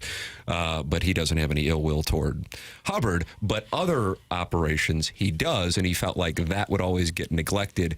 Did you guys get into any of that in the conversation? I don't remember that coming up as a topic. That said, we allowed him to talk about whatever he wanted. I know you guys no wouldn't editing. Yeah, I know you wouldn't. Because we're just too lazy to edit. Is really I think what it boils down to. We just want to run with it and see what happens. Oh, thank you. According to Jake, I was pleasant today. Jake in St. John. Ed was pleasant today. How about that? Isn't that nice? I never consider you to be unpleasant. I think some weeks I tend to be a little bit more opinionated than others. Edgy, opinionated, but never it just depends unpleasant. what energy I come with in a particular day. Why don't you bring some drops next time you're here? I mean, if you want to. You don't have to do anything, but... Oh, chocolate drops? Yeah. Yes, you know what? I mean, I should bring you guys a box. Have you not had them? Seriously? Oh, I have never had. Oh, my God. Oh, my God. All right. Well, then listen. Really? Then my mission has been Doug set won't before eat me. it. He'll shame the rest of us. Are they low calorie? No. Well, let me say this. If you only have half of one, you've cut the calories in half. Okay. Think about that. All right. Think about that. I'll take Makes a that lot of half. sense. You know what? It actually does make a lot of sense. Mm-hmm. Because I think in my journey, that's something that I've learned. There's nothing that you can't have if you really want to have it. Just have less of it. Cut it in half, take it home, and eat it again another day. Just do it that way. Right. It's not the worst idea. It is not. No, Chocolate drops coming. At least there it is. There's Iggy. Iggy just said hi, Doug. You see that in the Michelob Ultra YouTube? There he is, right there. Maybe Joe Lordo's listening. He might just bring a box over right now. You never. That's how Frank used to do it. Boy, I hope Carl's is listening because we wouldn't mind a cheeseburger in the next break. And the food would arrive. And speaking of food, if you don't know how to find the Three Lawyers Eating Sandwiches podcast, that also is going to be broadcast on 590 AM starting next week. I believe Tuesdays at 3:00. Doug, there it is. There you have it. You're all over the place. We are diversifying. Do you have any shows on KMOX you want to mention? Against the people's will? Listen, it's important for us. It's honestly, it is important as advertisers. We have to be everywhere, but we're there live. You get all these other law firms that are not from St. Louis, and they just want your business. They just want your money, but they're not doing anything in the community. They just take the money from St. Louis and they go spend it in Florida. That's where Morgan & Morgan is. They're a Florida law firm. Their money doesn't recirculate in the St. Louis businesses. Their money comes from here and goes to Florida, and it recirculates in Florida. But if people would like to see their money recirculating here in St. Louis, it's very important to hire companies that are actually here in St. Louis. And we're not just like here in name. We are, we're eating in these restaurants. We're supporting the restaurants. We're supporting the local radio programs. That's how you do it when you want to be local, when you want to appeal to the people here. Because why wouldn't they? Why would people want to hire somebody 1,000 miles away? I actually don't get that. I truly don't. I mean, I realize you're the presenting sponsor of the show, so people probably. I think people don't know. I mean, I really. I don't think that they know. I guess. So just from a business is case by case, but in this particular case, if you're talking about legal, I don't know the answer to what was your rhetorical question. No, they hire a few people that are in St. Louis, and then they try to present themselves like, oh, we have a St. Louis office, and look, we're going to sponsor the Cardinals. Like, yeah, they sponsor the Cardinals so that they can stick a logo on a billboard. We're season ticket holders. We're at the game every night. We're actually, we're not just, doing it for appearances. We do the actual work, and that requires I come in here on Tuesdays, or Andy comes on here on Tuesdays. I go to 590 on Wednesdays, and I do Cam Jansen and Jim Hayes. We do the Three Lawyers Eating Sandwiches with guests, and we had Devin Alexander on this past week. You had him on too. Yeah, 3-time. Well, you did. Yeah, that's right. But he's doing a lot. And he mentioned us at the, which I was really grateful. Yeah, he actually thanked Brown and Krupa for supporting his foundation. I thought he was a great guy. He really is. And he's trying to do stuff in the city. And he said, if you're boxing, you're staying out of trouble. And he said, they're not going to get in the ring at the championship level, most of them, but it just gives you self-esteem. Yeah. It's something to do. Some discipline. I thought he was just a very gentle guy. Yeah. I was really impressed with him. I always say, you really let yourself go. He looks exactly the same as he did when he was in the ring. He's fighting 20 years ago. He went to Vaughn and he said, I put my head down. I stayed out of trouble. He said, I was so afraid to go into jail. He said he's never been in one street fight. And I said, I would hope people wouldn't mess with you. And he said, I was afraid if I hurt somebody, I would be in jail. Yeah. So, I mean, I thought he was terrific. And, of course, and we also had Steve Ewing on. A lot of people know him from Steve's Hot Dogs. He also has those that grilled cheese place now in the Foundry. So, oh, my God, we had him on. You can get a hot dog flight at Steve's Hot Dogs. It gives you 8 half hot dogs of every, 8 different types of hot dog. So we ate these on the show. Delicious, but my God, I was sick for days. You ate all 8 hot dogs? I ate some of each one because I had to. Listen, this is what I do for my art. I do all this just so that if people are in an auto accident, they know to call us. That's it. That's it. I know it seems like a leap from Ed ate hot dogs, and now I'm hiring to be my lawyer. But trust me, just go with it. It makes sense. BrownandCruppen.com. Ed Hermann, always appreciate the time, Ed. Thanks so much. Take care, guys. Thanks, Ed. The program is called TMA, and it is presented to you by Brown and Kruppen, and you are welcome to participate in the conversation. Michelob Ultra YouTube chat. 213 friends are in there talking it over, including stepdad Gary, Doug, Joseph, Jake and St. Genevieve, DJ Patty Cakes, and Ken Iggy Strode. They're all in there at youtube.com/TMASTL. You're welcome to text in, and Jackson is saving and updating names today and tomorrow, kind of a Christmas in July thing. So if you don't have a name saved in the Air Comfort Service text inbox, 314-399-9646. And this is, this text is a long time ago, but Jackson said, to a texter, can I update your name, friend? How about that? Friend? Yeah. Wow. Yes, that'd be kind. Yeah, and did he take you up on it? He did not. Yeah, he doesn't want one. But maybe he will now. Okay, fair enough. So if you don't have a name saved in the Air Comfort Service text inbox, text in 314-399-9646.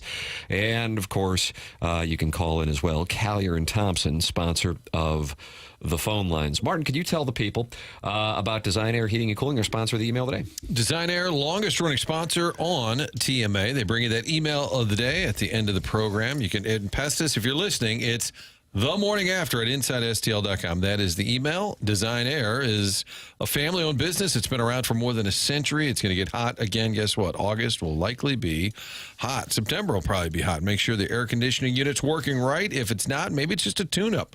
A quick check. You can do that by going to designairservice.com. If you end up needing a new HVAC unit altogether, Design Air is a company that's going to stand behind their work for years and years to come. That's the beauty of a company being around all this time. They've got employees there's been some polling. I actually looked this up one day. They've been voted the best place to work several times. So the employees are happy. The customers are happy. You roll it all together. It's the place to go for your heating and cooling needs year-round. It's designairservice.com. There it is. Design Air, sponsor the email today. Send yours in the morning after at InsideSTL.com. Doug, I don't know if this would follow under Radio Wars or Television Wars, but we've got some shaking up going on in the industry. I'll have that story for you on the other side of the break. It's TMA 101 ESPN.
Now, this is 1984, Doug, as you know. I don't know the years. And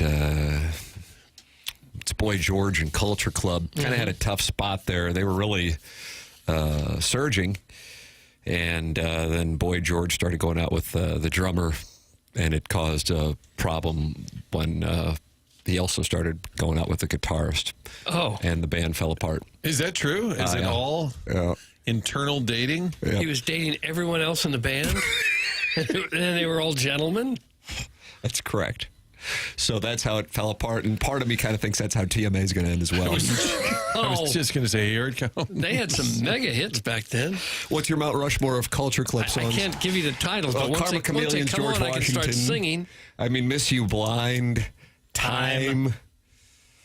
Church of the Poison Mind. Church of the Poison Mind. I guess that's probably the Mount Rushmore Culture Club. Okay. We'll talk more about it in the 10 o'clock hour. I think that's when we're scheduled on the Stiefel dossier. Clearing the Deck, Culture Club, Mount Rushmore. That's correct. What was the biggest hit? What was the original? Karma Chameleon. Yeah. That's what Was we were it? just playing. That was the original?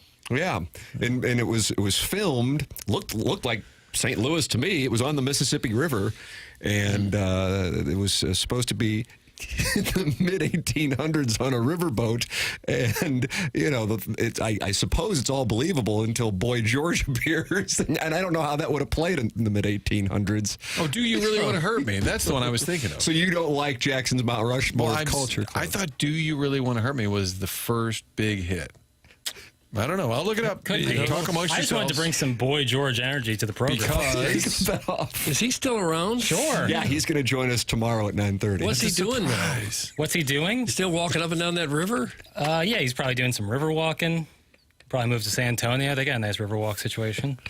I'll tumble for you. Yeah, it's another one. Doug, I'll tumble for you. No thanks. Yeah, I don't know what that means. I feel like it's a double. And you think entendre. that's how this show's going to end? You're going to start dating the other guys? Oh, so you're saying I'm Boy George? Thank you. I consider that a compliment. So wearing that hat. What do you wear, a top hat? Yeah, and then like a lot of beads. A lot of beads. Where were they? Doug, I deep teased this, and I got to make sure I deliver on it. FS1 is making sweeping changes. FS1. Okay, who's on there now? Hot start. Who has been on there? Is that a Skip That's what Bayless Colin vehicle? Cowherd is. Skip Bayless was on okay. there. Then, did he retire? Did he get let go? I think he got pushed out. Wasn't he part of the allegations even? I think there was Well, some that's stuff. Joy Taylor, and Joy Taylor is out, along with a bunch of shows. 3 shows gone. Breakfast Ball, The Facility, and Speak will all be ending. The only show they have is The Herd with Colin Cowherd. And then I guess first things first with Nick Wright, Chris Broussard, and Kevin. Do you pronounce it Wilds or do you pronounce it Wildis? I've never tried. I've never tried. It's wild. Wildis. Maybe. I don't know. Those are the only shows that will remain. That's a lot of holes to fill. It is. I mean, 3 shows. Craig Carton, Martin, Mark Used to be a Schlereth, Boomer. Danny Parkins. Used to be in Kansas City, Chicago native. I believe the drop People from St. Louis Suck, I believe, is Danny Parkins. And he was on our program, I think. I don't know what we were arguing about. Well, St. Louis sucks. Hey, and the come people on. in St. Louis suck. Hey, People from St. Louis suck. oh, come on. Emmanuel Outshow, LaShawn McCoy, Chase Daniel, James Jones, Paul Pierce, Michael Irvin, Keyshawn Johnson, and Joy Taylor all had shows, all gone. I think the fact that none of us really knew these shows is kind of a bad sign, right? Speak. Aren't they on Breakfast like right Ball, now? How would we ever get to Facility. watch Well, it? they're on all day. I think The Facility, Speak, Breakfast Ball. How will you remember the era of Breakfast Ball, Doug? I won't remember it at all. I didn't know it was Okay. on now.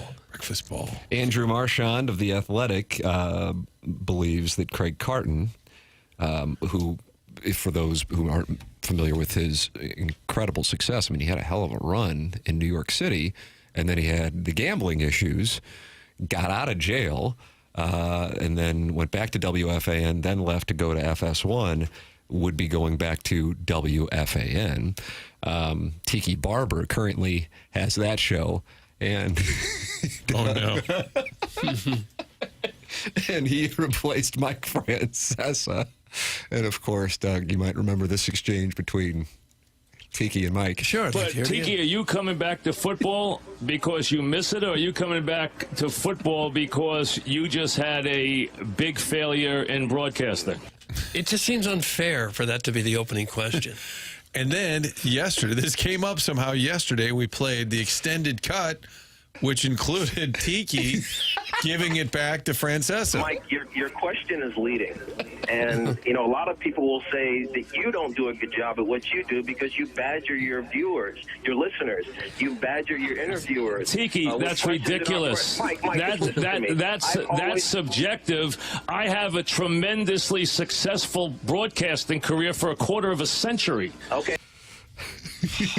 Gosh. I mean, certain that happen that you can't overcome. That's one of them right there that will haunt him. What was that? That was He's being Francesa interviewed. calling in. Yeah. For whatever reason, he kept. The guys on the show are too chicken ass to tell him that he's dialing beeping while like he's crazy. talking. They did that for like 10 minutes. Now, there is talk that another friend of this program, Martin, could be going to FS1. Hey, K. Adams. Oh, really? The pride of Nick's Pub. Awesome. Worked with my wife. They were both waitresses at Willie's in Columbia, Missouri, so many years ago.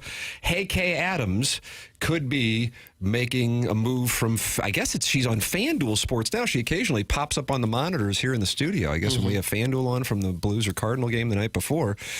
But she could be going to FS1. But I don't feel like that thing's ever really gained real traction. So I don't know if it's a FS1, good you move. mean? Yeah, right. If I were somebody that Danny Parkins left a pretty popular Chicago show to go there, I'd make sure I get a long-term deal because it feels like all of those shows, Breakfast Ball, the facility, all just started. I was reading that yesterday when we were flying back, and I was reading it right when that news broke. And I thought both exactly what you said, Martin, about Danny Parkins, and then the same thing with Carton.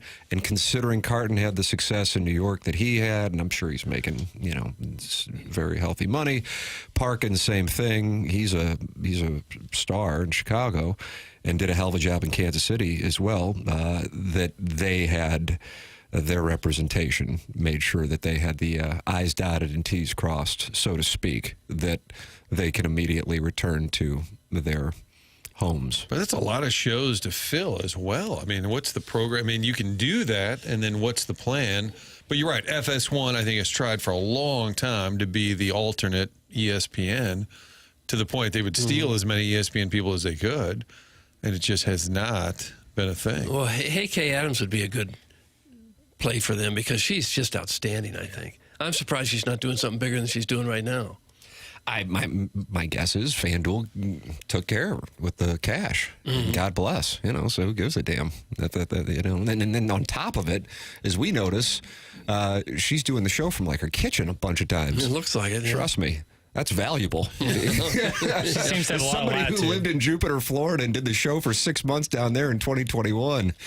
That was when I was talking when I was a free agent. KFNS was like, "Well, we can offer you can stay in Jupiter and do the show." I'm like, "Ooh, that matters. That counts." So for some things, if that's your priority, to be able to live and travel wherever you want and do the show, that's got real value to people these days. So I don't know. And I mean, she may be under contract. Who knows? But the other talk is that the front office sports cites Jason Whitlock. I don't know why he would be the source, but he is saying that NBA podcast with Matt Barnes and Steven Jackson, Up in smoke. all the smoke. All the smoke. Yeah. And then Maybe Tony Reali could be coming back. How about that? Max Kellerman. They always go after ESPN people at Fox, so that could fit. He's interested in absolutely everything, he said. So he's taking a good negotiating position. It's always good. In the afternoons on FanDuel, it's Golic and Golic, and their father and son, and you know that because if the show comes on, the younger one just says, "Hey, Dad, the whole show." And I said, "That's enough, Jimmy. Just call me Mr. I haven't heard that in a while. Because I'm telling you, if you could watch a little bit of Golic, and both had, Mike Sr. had a long run at ESPN. I guess Junior had a run there But he says, Dad, it's the only show I've ever watched where it's constantly, hey, Dad, I was watching. Hey, Dad, do you think... Martin, the irony of you bringing that up is, while I was out of town, I was with not only my wife and our 2 kids, but my brother's wife was down there and his son, and my parents were there. And that show was on one afternoon, and I don't know what I was doing, but not really paying attention. And it was Golic and Golic. And my dad goes, you ever watch this thing to me? I go, I wouldn't watch this crap. And I guess I was thinking, I wonder if Martin would lead into an impression of my father with Golic and Golic, and here we are. And it's not just because it's father-son. It's because he says, Dad, the WNBA ratings, Dad, the Super Bowl, Dad, he just... How did Joe handle it when he was working with his dad, Joe Buck, Joe and Jack? How are they... I felt like he's talked about that before. He didn't call him Jack, but he didn't call him anything. I don't think you have to say... Right. You're like, hey, we're moving into the 3rd inning here. Hey, the Reds bullpen's getting active. And on that show, my outside critique would be you could simply say... Okay, the ratings are in for the Super Bowl. All right, the top 10 quarterback. But he consistently says, hey, Dad. My stepdad and I used to paint each other's chest. Martin, that of course, is Post-Dispatch columnist Tony Messenger, who filled in on our program one time and started reading the text inbox and was surprised by what was coming in. He has to regret not only the appearance, but reading that. Yes, Nicked him. Daddy, I did. He got nicked. Kind of like the Frank Opinion reads of the text line, right? Or were they emails? That was an email that was laying around, that was sitting around. I see Jackson scrolling for it as we speak. And Doug, wouldn't that be a treat? It would be nice. It gets called for on occasion too. No, pitch out, nobody going. Pitch out, nobody going. No. What I miss most about Tim's absence is his 9-year-old boy's sense of humor and his ability to stir up crap with callers and coworkers. That's from your mom's lesbian lover. Doug, your mom's lesbian lover is writing into the air service text inbox. Festus called in one day, Tim, and people just had enough. He again wanted the email address, and we again had to kind of spell it out, and people just couldn't take it. They got upset. You can email in Pestis the morning after at InsideSTL.com. The morning after at InsideSTL.com. That's coming up at 10:45. At 9 o'clock, Tony Russa is going to be with us here on the Stiefel dossier. Looking forward to talking it over with the skipper. That is coming your way at 9 o'clock. And we recommend that you support the sponsors. That's how this program has been around for as long as it's been around. The listeners support the sponsors. When it's all said and done, it's the only thing that matters. And we ask that you do business with companies that you hear advertising on the show, such as James Carlton of the Carlton State Farm Insurance Agency. Doug, I get in the rental car right from the airport. What happened? I'm on I-95 for all I would say a minute and a half. Okay. A rock hits the windshield. Oh, no. And immediately cracks it. Oh. And I text James Carlton. Oh.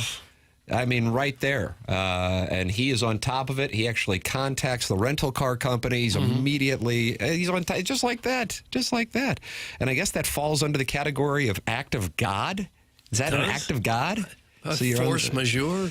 Oh, I like that. Yeah. So you get hit with that. But James is on top of it, just like that. I mean, that's the kind of service that you get. I'm telling you, there is a huge difference. And now that I work with him, I wouldn't go back to anybody else. It's that good. It's not just James. It's his entire staff in Webster Groves at the State Farm Insurance Agency. It's carltoninsurance.net, or you can call 314-961-4800. James Carlton of the Carlton State Farm Insurance Agency. Tony LaRussa coming up at 9 o'clock. The program's called TMA. It's presented to you by Brown and Crouppen on 101 ESPN and the TMA YouTube channel.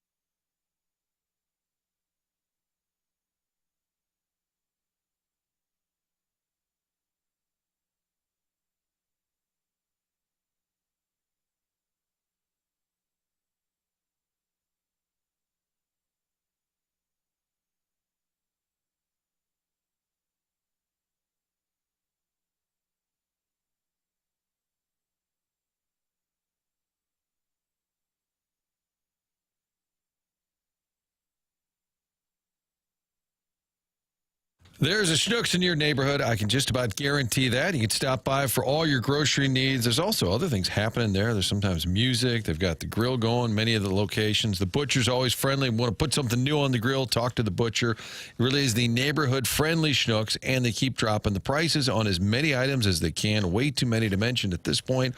Well over 2,300 that are dropped, not just for a day or a week. These are permanent price cuts. They're trying to help with your grocery savings, which is tough to do these days. Stop by, find out more. Digital shelf tags also alert you to other specials throughout the store. And if you download the Rewards app, you get notifications, things that you often buy.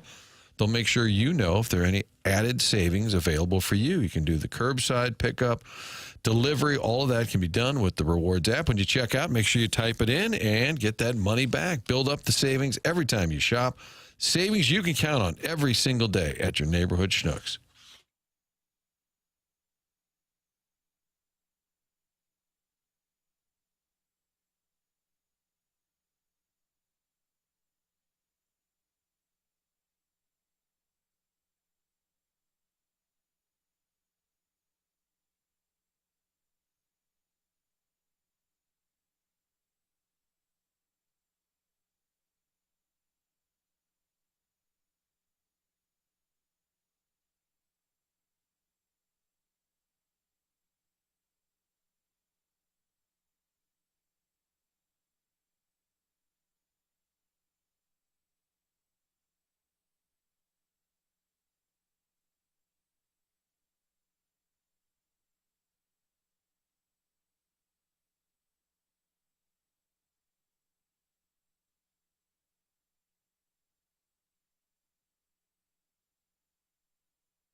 This is Jackson with a Sports Center update brought to you by Saliga Heating and Cooling. New York Jets wide receiver Garrett Wilson has agreed to a 4-year, $130 million contract extension. That makes him one of the highest paid receivers in the NFL, sources tell Adam Schefter last evening. That was another Sports Center update brought to you by Saliga Heating and Cooling, a Daikin heating and air conditioning dealer.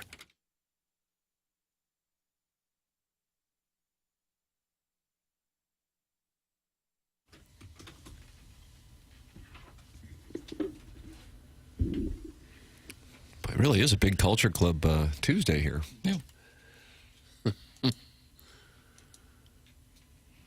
Did you say precious kisses want to burn me? I think so. It's a hell of a lyric. It's a wonderful lyric. Tony La Russa with us at 9 o'clock. This is an opportunity for us to talk it over with Larry Nickel, Doug. Because okay, great. You go Larry Nickel, and then you go La Russa. That's the Martin. That's the tale's oldest time. Jackson is shaking his head. So I got 2 sassy texts, and then my response was, "We plan on going to you after the break," to which he promptly got off the phone line. Ooh. You and Larry need to go into the squared circle. That or couples therapy. I don't know what's going on. It's not a... Can you read the sassy text today? Yeah, I'd love to. I guess Tim forgot about me again, ? Followed up by, please let Tim know that till further notice, I will quit calling in if he forgets about me. And then to which I said, we plan on going to you after the break, and then he hung up. Oh, no. Sounds like he is a little banty at this point. Well, then at least we have time to inform you that Boy George is currently starring as Harold Zidler in the Broadway musical Moulin Rouge in New York City. That's what he's doing now. Nice. We ought to go up there and see that this fall. You love New York in the fall, I remember. Let's take a Broadway run. All the time. Let's take a little run on Broadway. Doug said one day, maybe off air, on air, I don't remember, you couldn't pay me $5 million to live there. And I said, it would be worth a shot. I would not be interested, no. Jackson, please stop treating Larry like this. That's from That's Called Taxes, Doug, in the Michelob Ultra YouTube chat. Listen, I provided the evidence. You can come to any conclusion you like, but I think I'm in the clear. I don't know. Doesn't Larry have representation that can fix this impasse? That's from Rusty Pecker. I don't know. Does he? I'm not sure. I have to ask him when he calls in. I'm not sure. Can Doug just fill in and give the raw update? That's from Just Don't Press Push. You want to fill in for Larry? I wouldn't know what the update is. He's upset. Well, there was a guy with a chair, and then somebody got mad, and then people booed, and then the other guy came out and they cheered, and then the guy who got booed actually won. Tune in next week. I got a text saying, I don't like being on when people listen on the replay. I don't know what that means. I don't like being on when people listen on the replay. I don't like being on when people listen on the replay. Okay.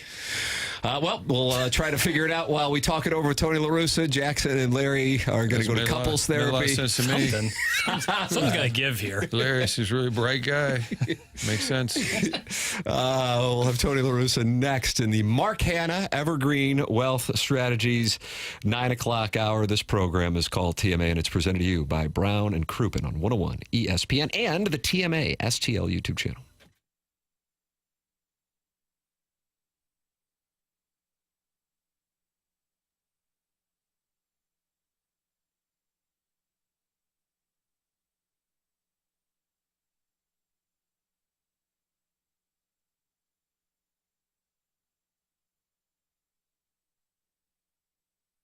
Tim McKernan here with you to talk about aesthetic, design, and build. They've been building high-quality custom decks and outdoor living spaces in the St. Louis metropolitan area now for over 30 years.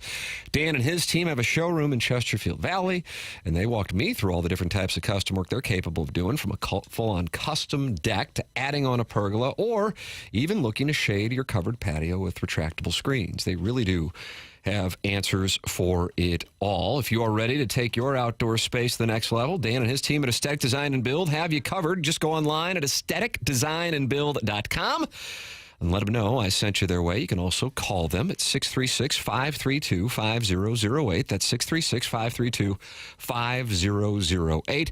Or just check out that showroom in Chesterfield Valley like I did. It is really impressive to see what they can do for your outdoor living space. It is a significantly impressive upgrade for your home.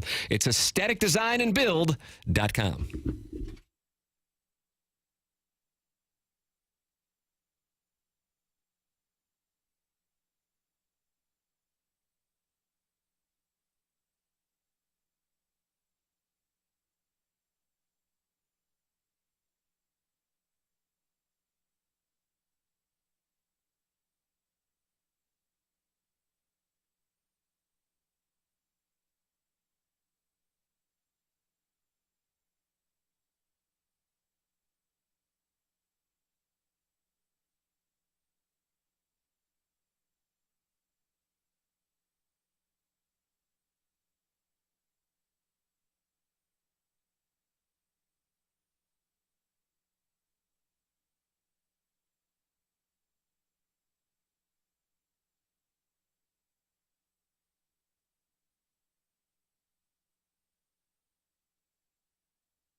It's the morning after, and it is presented by Brown and Crouppen. We are now in the 9 o'clock hour here on Tuesday, July 15th, 2025. Our 9 o'clock hour is presented to you by Mark Hanna of Evergreen Wealth Strategies, Tim McKernan, Doug Vaughn, Martin Kilcoyne, and little Jackie Papers on the ones and twos, and a big event. I mean, I'm telling you, this is just first class what is going on at Stiefel tomorrow. Martin, Tony La Russa putting together one hell of an event, and he's joining us right now on the Callier and Thompson phone lines to talk it over. Good morning, Tony.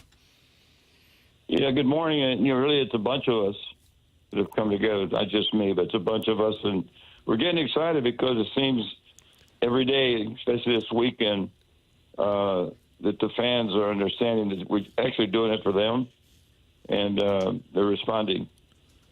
And it's a tribute to Walt. It's a tribute to Daryl. We've talked a little bit about it. Remind folks, though, what the format and who the key players are. Yeah, because more and more guys keep signing up to come.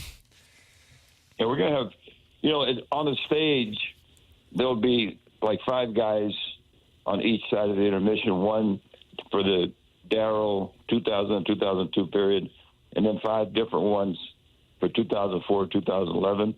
But in the audience, man, you got, Brian Jordan's going to be there, Ray Langford, Skip Schumacher's going to be there, Jason Mott. I mean, we're going to, by the way, Scott Spiegel, Ryan Franklin, but they're going to be there. And then a good friend, Dave Stewart, who really wants to be there to honor Walt because he had become very close to him. So, I mean, people are going to see players all over the place, plus a lot of the alumni from the Cardinals. And then on the dais, so the collection representing those different eras, Mike Matheny, Will Clark, one may swear, one may not. We've got a Woody Williams in there. Then later you've got the David Freese and David Eckstein, which is interesting. Those two became friendly because they have the common bond of being World Series MVPs. How about the layout, though? To walk folks through, because I think there's also music and entertainment, correct? We're doing comedy, but no music. Oh. There's just no time for it, man. We got a full program, and we actually have a couple of things that we're really happy with. For one, we've had donations, so that we're going to have a real large group of veterans and first responders as guests, and their man and our man, Tom Satterley from the Delta Force, the hero of Mogadishu, he and his buddies, he's going to make a presentation to start the second half. But we actually begin the first half coming out swinging because we'll recognize Jack Buck. Joe Buck is the MC, so we're going to do something with some of Jack's calls, and one of the most famous is Ozzy's home run by the Wizard, and so Ozzie Smith will be up there with him. Grabowski's also going to have a period on to talk about his Hall of Fame induction. So, I mean, believe me, it's a full thing. But the idea is first that the players, there'll be some video of the players, and the players will talk and give fans some insights, and then we'll go each time to the first Daryl in the first half, and then we'll do something with Walt in the second half. Cardinals celebrate championship. It's Wednesday night, tomorrow night. Stiefel Theater, 6:45 is when it starts. The box office there is only open on days of event, so I guess some folks could buy tickets, walk up day of, but also at Ticketmaster.com. And then you were down at Ballpark Village over the weekend. Some folks buying tickets that way. What was the interaction like? What was the buzz from the fans? I think they're excited because, I'm stumbling along with this because it sounds kind of like contrived and a sales pitch, but it's not. The thing we're doing is that we have a lot of fun together going over our memories, and we just felt so connected to the Cardinal fans that the idea during the opening of the season when we were together was, man, we ought to do something to be sure the fans are included, and we want to make sure that they understand the greatness of Daryl as a teammate and Walt as a general manager. So what's happening is I think the fans are getting that. And by the way, since you mentioned, since tomorrow is an event day, the box office will be open at 12, and that's really the best way to buy a ticket because, Ticketmaster is tough to get through and they charge a fee. But if you just come down to the box office anytime afternoon, you can buy the ticket for its value plus, I think, a $4 charge. Jim Edmonds is going to be there. He is. Timmy told me he's no longer doing media, so I may no. That was opening day. He told me no more media for Jimmy Ballgame. Tell me about that relationship. Did you guys ever have a shouting match? I said you guys are like father and son. No, I never got to that. It was, Jim knew.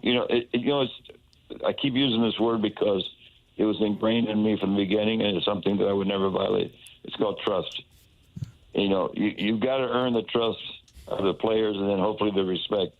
And if they trust you, like Jim did, he knew that whenever I had an issue, it was something that was based on my affection for him and respect for him, but we needed to make sure we got distractions put aside and got back to work.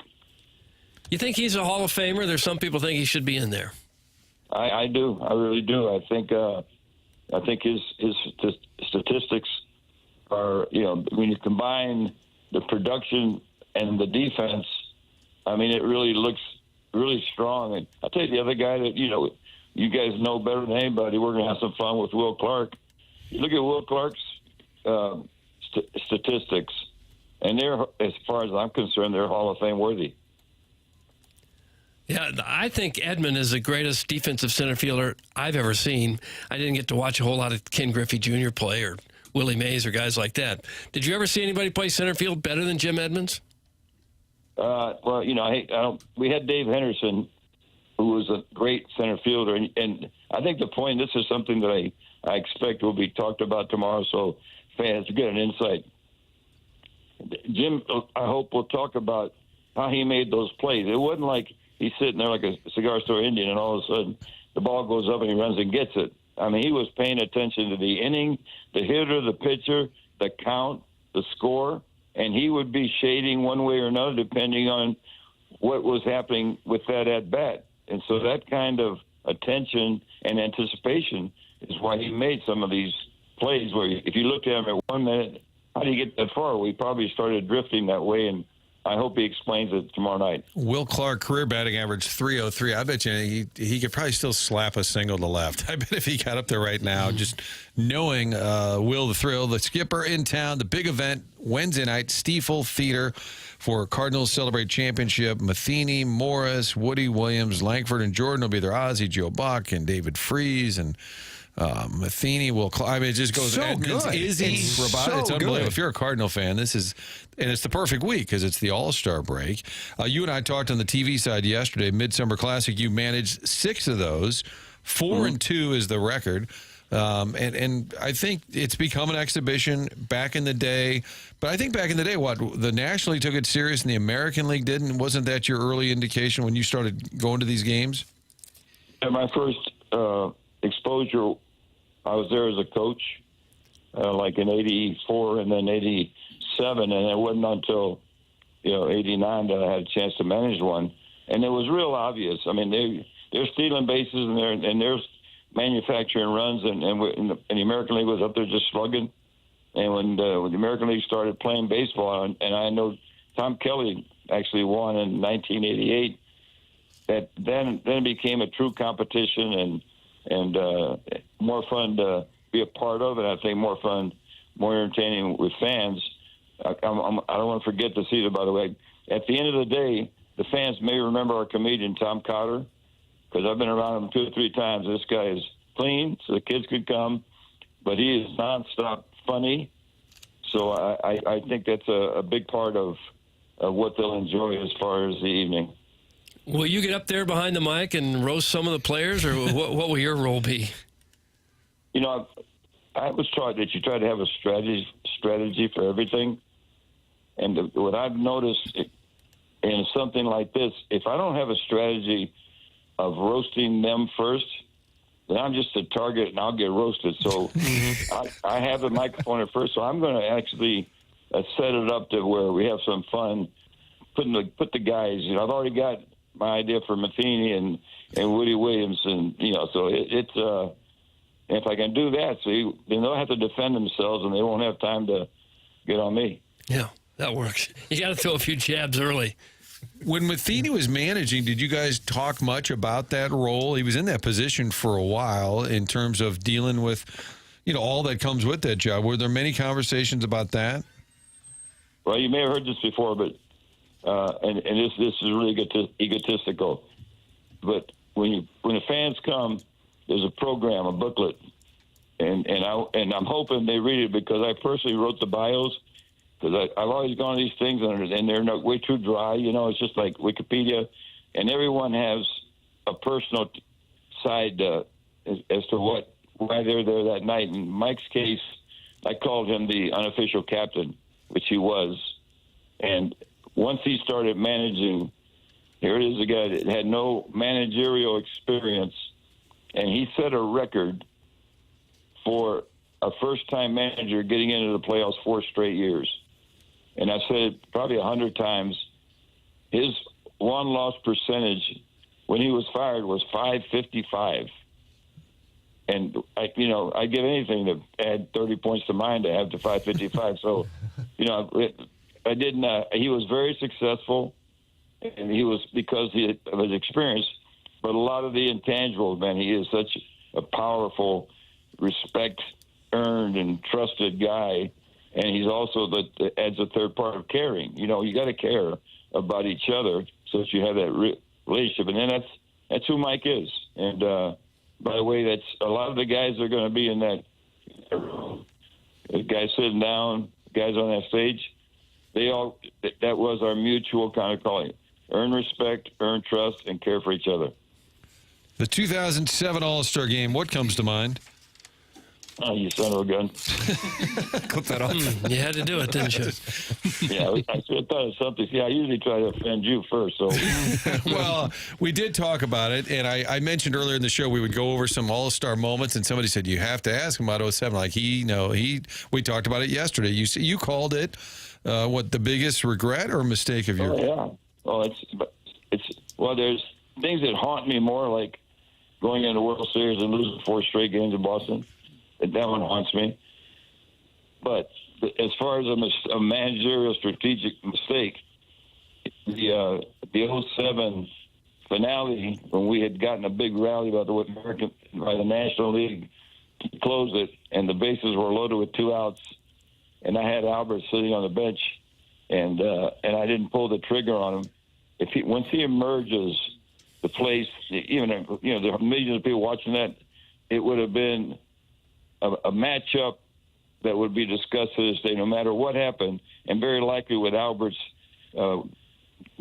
ability to do something dramatic, he, got a base hit to win the game, and I screwed it up. I really did. I didn't get the moment, and it bothers me to this day. And I tell you about the other one about pinch hitting for Cal Ripken is not one of my favorite memories either.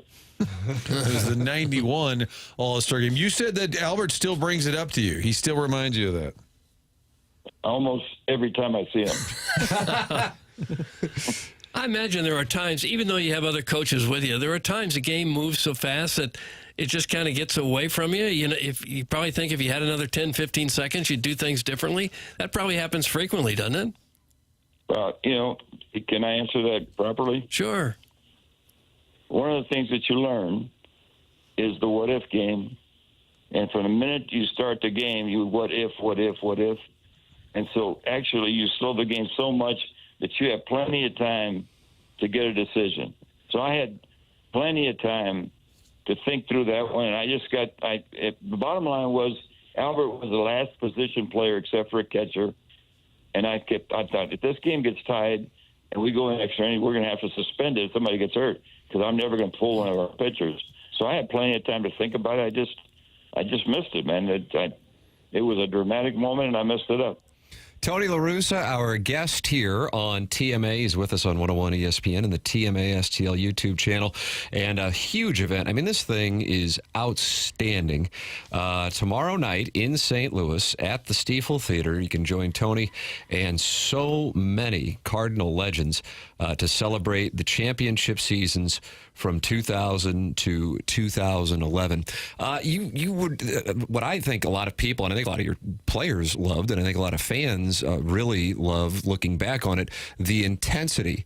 We didn't take it personally if you would jump us, because whoever asked you a question after a loss was going to get it. It didn't matter. But there was always that intensity. But that can be after like a Tuesday night game in April against the Marlins.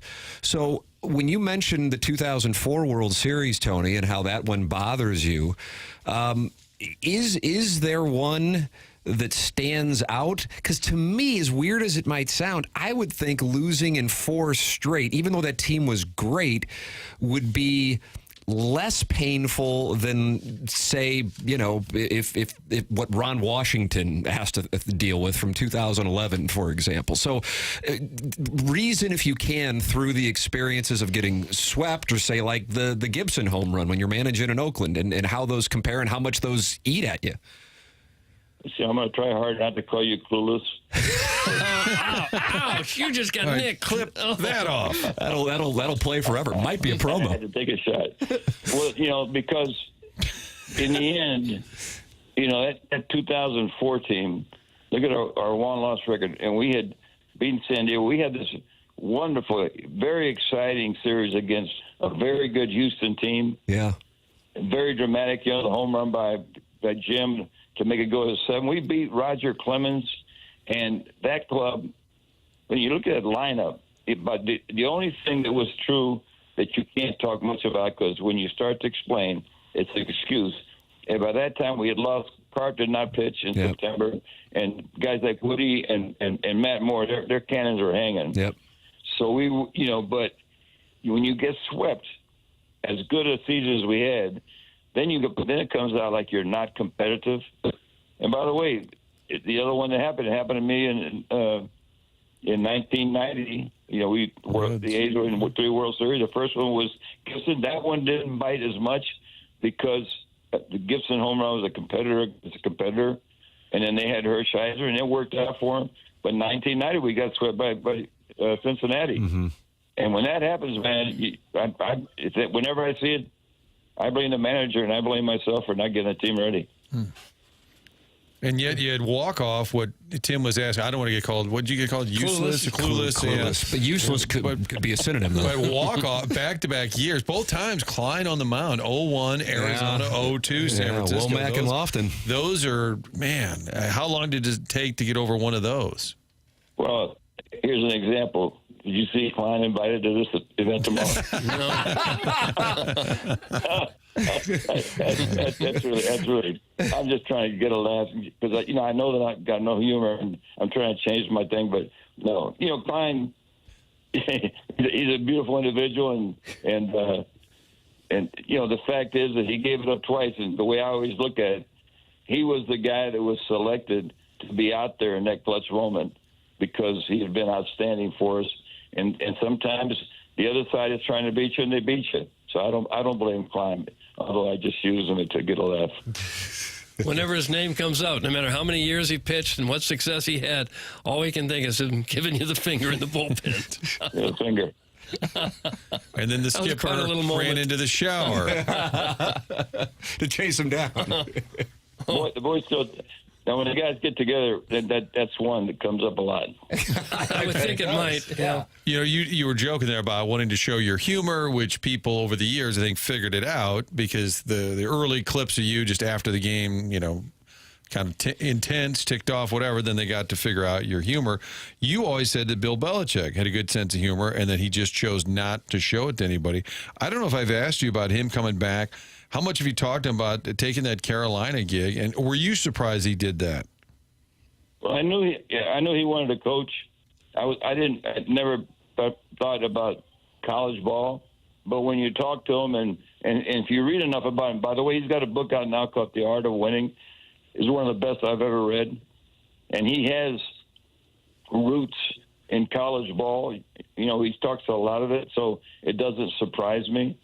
But what I said about Bill, I think he's probably, and you take all the professional team sports, and you take the very best in every one of them, the highest, the best, in my opinion, the best coach would be Bill Belichick based on his record.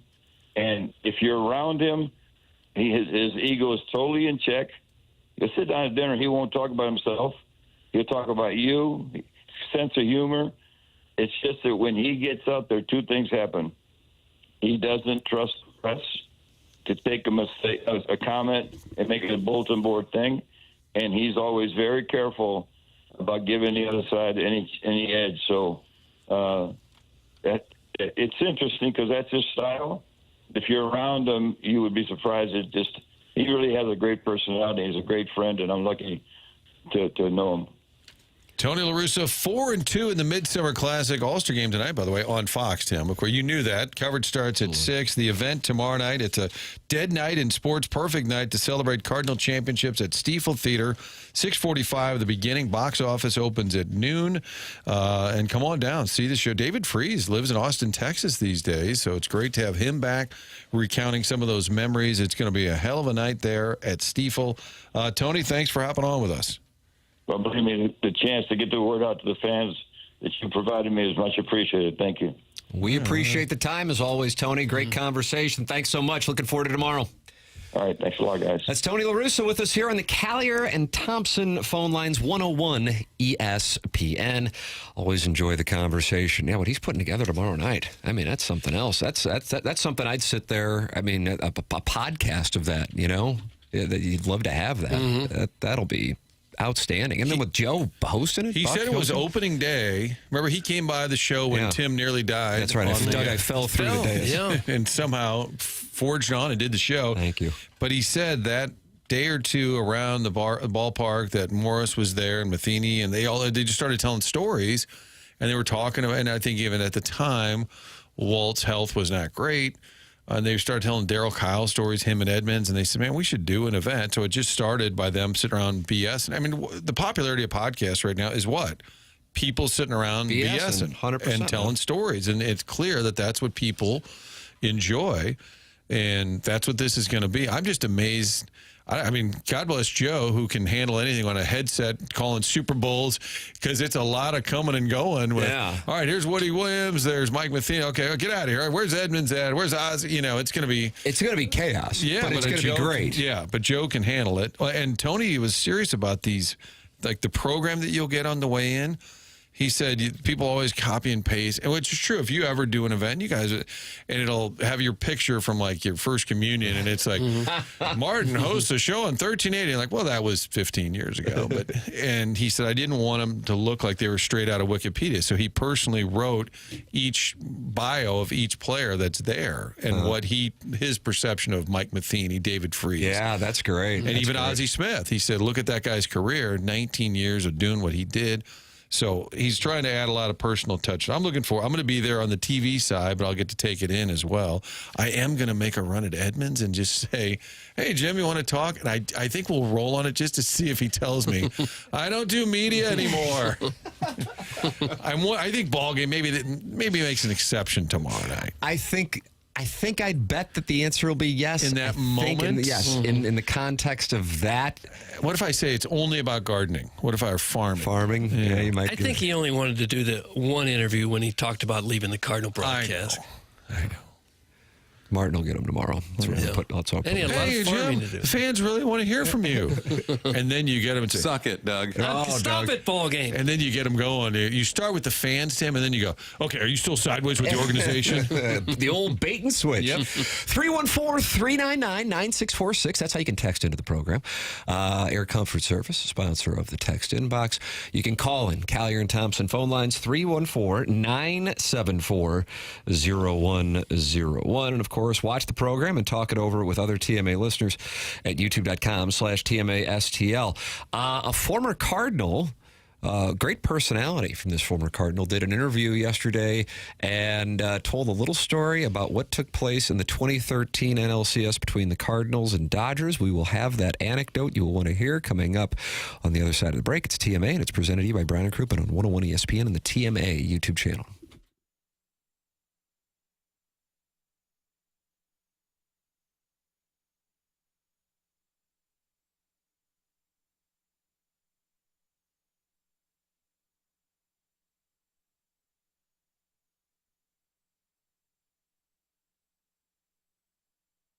Man, we have some great local businesses in the St. Louis metropolitan area, and here is an example of yet another. Dents Express, family-owned and operated right here in St. Louis since 1992. Gray Wilson and his team are the go-to experts for paintless dent removal, whether it's hail damage, door dings, or those annoying shopping cart dings. What I love is these guys aren't just good, they're experienced. Their techs have been with them for over 20 years. That means you can trust the people working on your vehicle. They offer free evaluations. No appointment is necessary, and they'll even handle everything with your insurance. That's right. You drop it off, and then Dents Express takes it from there for you. They are open Monday through Friday from 9 to 5 and located in West County. Call them at 636-227-5050 or just swing by and tell Gray that we sent you their way on TMA. That's Dents Express, St. Louis's leader in hail damage repair.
Boy, this Jackson, he's really hitting the Culture Club hard today.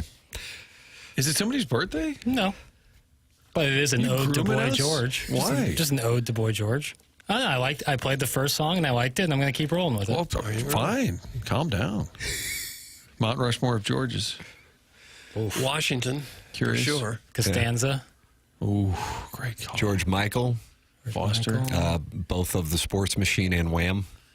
George Michael's Sports Machine slew high. Yeah. Always goes back to the University High School, doesn't it, Doug? Boy George was, what year was he, Tim? George Clooney. Boy George, of course. Larry David as George. Yeah. Larry David as George Steinbrenner. Cornfield wasn't a big fan of his outfits. Kept him on the team, though. It's TMA, and it's presented by Brown and Crouppen 101 ESPN. You can watch the show at YouTube, youtube.com/TMASTL. Michelob Ultra is the sponsor of the YouTube chat. 202 friends have gathered, and they're talking about it. Jake and St. Genevieve's talking about Ozzy and Tony. Yeah, they're getting along. They're doing the show tomorrow. Yeah. I think they're cordial. I mean, I don't think they'll ever be best friends the way that whole thing went down. But yeah, I mean, if Ozzy were dug in and still had a big beef with Tony, he would not show up at this event. That's correct. Iggy's in there along with Adam Welly, John Cusick, and Jake and St. Genevieve all in there talking it over. You can talk it over and watch the program at the same time. It's also how you can go back and podcast and listen to the show in addition to the 101 ESPN app and the TMS. You'll have two different apps. Same content brought to you by Dobbs Tire and Auto Centers. And the podcast is brought to you by Schaefer Door Company. Doug, you know something about Schaefer Door Company? I think you do. Well, I think a lot of people should because most everybody, unless you live in a carport, I guess, has a garage door. And if something goes wrong with it, it is the largest moving part in your home. So from time to time, things are going to go wrong. The first name that should come to mind is Schaefer Door. That's who I call because they've got the fastest service out there. They'll get right to you. They've got a special Monday morning standby service for the garage doors that break over the weekend. Also, if you run a business or warehouse and have those big, tall, giant doors, yes, Schaefer has experience in those types of jobs as well. I'm going to go ahead and spell the name for you now because there appears to be some confusion about that. Schaefer, Schaefer, and their website is schaeferdoor.com. Now I'm going to give you the phone number. Maybe jot this down. 636-782-3608. You didn't jot it down. Here it comes again. 636-782-3608. The business has multiple family members that have worked there for a long time, big enough to get any kind of job done, small enough that when you call them, a real person will pick up the phone and get you taken care of. Plus, their service techs, not commission-based, won't try to sell you something that you don't need. The website again, schaeferdoor.com. Schaefer Door is a LiftMaster partner. People are texting into the program, and man, we were grateful. The largest moving part in my home is my love whenever I hear Doug's voice. That is from the 314. Oh, so it's kind of a nice tie-in to your endorsement of Schaefer Door, but then this listener's endorsement of you. Okay, I'm not buying it. You'd have to really have a mansion to have any kind of part that's bigger than the garage door, though, right? What could be a bigger moving part than a garage door? Oh, what's this? Oh. Martin, that was Joe Strauss's reaction to Carlos Martinez's Twitter favorites getting out. There's always a story behind the drops, and there's a little anecdote right there. But Joe's voice there sounds like he could have been a character in the Muppets. Doesn't it sound like a Muppet? Jackson, if I could hear that again, Joe Strauss reacting to Carlos Martinez. You can say, oh, what's this? Oh. From what I heard, these things are a, quote, pony show. Here's the Plowhawk talking about ponies. Here is Joe Kelly on the, I believe we've been the targets of Petros and Money in L.A. Joe Kelly, former Cardinal, also friend of the show, talking it over regarding the 2013 NLCS and he and Yadi Molina approach to pitching to Hanley Ramirez. I'm anxious to hear this. So I get ready for my start, which is like game 3 of the NLCS, and Hanley's on a tear. He's in like 670, whatever he's doing, carrying the team. And Yadi knows Hanley. He's like, hey, he's not very tough. He's a big ass baby. So I was like, all right. He goes, whatever we do, I don't care if there's bases loaded, nobody out. He's like, we're gonna pitch him in. He goes, I'll set up right behind him. Like, if it goes right by his jersey, who cares? You get 2 strikes, you're down 3-0, we're pitching him in, pitching in. Like, we gotta stop this guy. You better not miss. He's like, if you actually hit him, oh, well. He's like, I'll rip his throat out before he even gets to you. So, I'm like, all right. So it's a 1-2 count, and he calls fastball in again. I'm like, all right, fastball in. And it got away from me, and there's a guy on second and third, I think, at the time. And I was like, hit him, which didn't think he was going to get hurt. And I guess it sucked him good, right? So obviously he gets on base, 2 outs. I get the next guy out. But he runs back out the shortstop the next inning, right? And he's like holding the side. And Hanley's like, and Yadi's like, we got it. Like, you took care of like our whole like game plan. Like, now we're going to make him feel uncomfortable, because the game before, no one was pitching him in. No one has even established him. And so this is the old school thinking of Yadi. And so we see Hanley go right back out. Hanley like takes a ground ball and is like holding the side. And then he calls time, and the trainer runs out, and then he runs off into the dugout, and he's gone. And Yadi comes up to me, he's like, you see? You see? Look, he doesn't want to play the rest of the game. Right. But Yadi's a savage, bro. I love that guy. Yadi's a savage, bro. I like that. I love that insight, that you know that he is weak. He's on a tear. And so we got to throw inside because it's going to get in his head. That's the kind of stuff. I realize you look at the statistics, if you're going to be sitting there judging a Hall of Famer, that's the kind of intangible. And I think you can already see the impact of not having Yadi or Molina around here in St. Louis. That's the kind of instinct that he knows. He's mentally weak. If you throw inside on him, it's going to cool him off. You can go back to another NLCS, and Bob Forsch threw at Jeffrey Leonard when he was unstoppable in the 1987 NLCS. Doug, you remember one flap down? I do, yeah. And I've heard multiple guys who played on that 87 team said the Cardinals would not have gotten to the World Series if Bob Forsch doesn't just throw at Jeffrey Leonard. And it changed the course of that series. I think the Giants, I know they came to St. Louis with a chance to clinch it. They might have been up 3-1, but at the very least, they were up 3-2 coming to St. Louis, and the Cardinals won both those games. The Cardinals and Dodgers. Cardinals were up 2-0 in that series, and then were able to win it in 6 in 2013. We'd be pretty upset if the Cardinals had a hot hitter and somebody threw at him and hit him in the ribs and knocked him out. If they'd done that to Pujols or something. But Wilson Contreras isn't happy that the Cardinals aren't throwing at guys as it is. Yeah, well, no. It's okay if we hit Ramirez, so I don't care about that. Even though Contreras is no longer a catcher, signed to be a catcher, he is probably the closest thing you can get to Molina in terms of fiery and just kind of always pissed off and like just emotion. Yadi might have kept his emotions in check a little more, had that savage stuff behind the scenes. Well, right there, he's like a manager on the field. Yeah. Right. But I think in terms of like nobody messes with us, that Molina always had that. Contreras is the closest. He's not on as good a team, clearly, but I think he does have that persona. It looks like maybe the guy they drafted the other day, Liam Doyle, he might be that kind of guy. He has some Joe Kelly energy. Yeah, yeah. And Joe Kelly, just kind of, he thought he was kind of the nerdy, quiet guy, and it's just over years, you're like, oh my God, tons of personality, character. He's great. I'd love to see him get into broadcasting. Yeah, or like start a podcast or something. He's more of like a barstool media type, I think, with his sauciness, maybe not as buttoned up for like a network TV job. I could hear stuff like that though all day. You know, like inside baseball kind of stuff like that. Someone threw a battery at Jeffrey Leonard from the bleachers. He called St. Louis a cow town. That's Jake from State Farm. This is one of those things I got it wrong for years. Urban legend. It was actually Chili Davis. Yes. And when Edmonds and I were doing our show, I think we had Jeffrey Leonard on. We either had Chili Davis or Jeffrey Leonard on.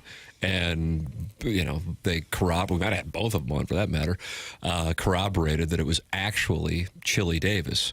But Jeffrey Leonard was the one who Cardinal fans were hating. The team was hating. And so Jeffrey Leonard got blamed for the Cowtown comment, but it was actually Chili Davis's handiwork. And the one flap down really just upset everyone, Doug.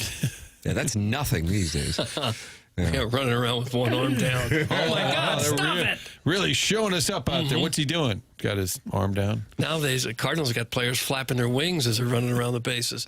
Wonder how that would have played back then. And then Sean Murphy responded by doing it himself when he was running around the bases this weekend. Yeah, hurt our feelings. And he had Pozo through his bat to Sauget. It is 9:45 in St. Louis. Tim McKernan, Doug Vaughn, Martin Kilcoyne with you. The program is called TMA. It is presented to you by Brown and Crouppen. And coming up on the Stiefel dossier in the 10 o'clock hour, we will have our Design Air Heating and Cooling email of the day. That is coming up at 10:45, and you can email in for that. SEC Media Days are going on, and a coach who came up from behind and grinded on a recruit down in Baton Rouge.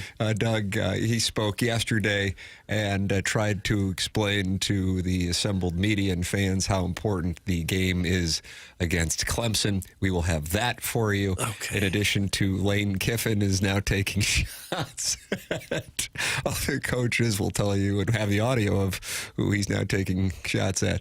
Also in the SEC. That is coming your way, and Greg Sankey explaining why the college football playoff expansion has not been agreed to yet. That is next, because college football, Missouri and KU, that's less than 50 days away, much less Central Arkansas. It's all coming your way here, and I can't wait for college football. This is TMA 101 ESPN.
This is Jackson with a Sports Center update driven by Johnny Londoff Chevrolet and Johnny Londoff Autoplex. The MLB All-Star Game will be right here on 101 ESPN with a 6 p.m. pregame, 7 p.m. first pitch. Tarek Skubal will be the starting pitcher for the American League, while Paul Skeens will be the starter for the NL. That was another Sports Center update driven by Johnny Londoff Chevrolet and Johnny Londoff Autoplex. See them at Londoff.com. Chevy, together we drive. Are you kidding me?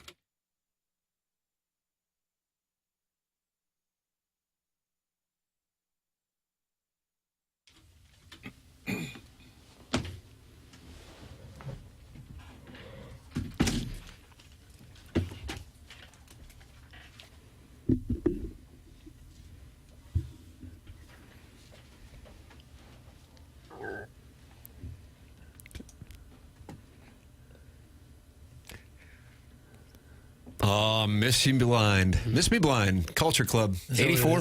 I don't know the years, Tim. Eli Drinkwitz is speaking at SEC Media Days on Thursday, Martin. My understanding is, the Mizzou players and coaches are Thursday. They always put Mizzou early in the week, right? Now, Thursday. Got moved to Thursday. So the last day. Brian Kelly of LSU, famous for grinding on recruits when they visit Baton Rouge. And developing a Southern accent as soon as he got that job. As a guy from Southie in Boston. He spoke yesterday. LSU is opening up the season with Clemson, and he breaks down this the importance of this one.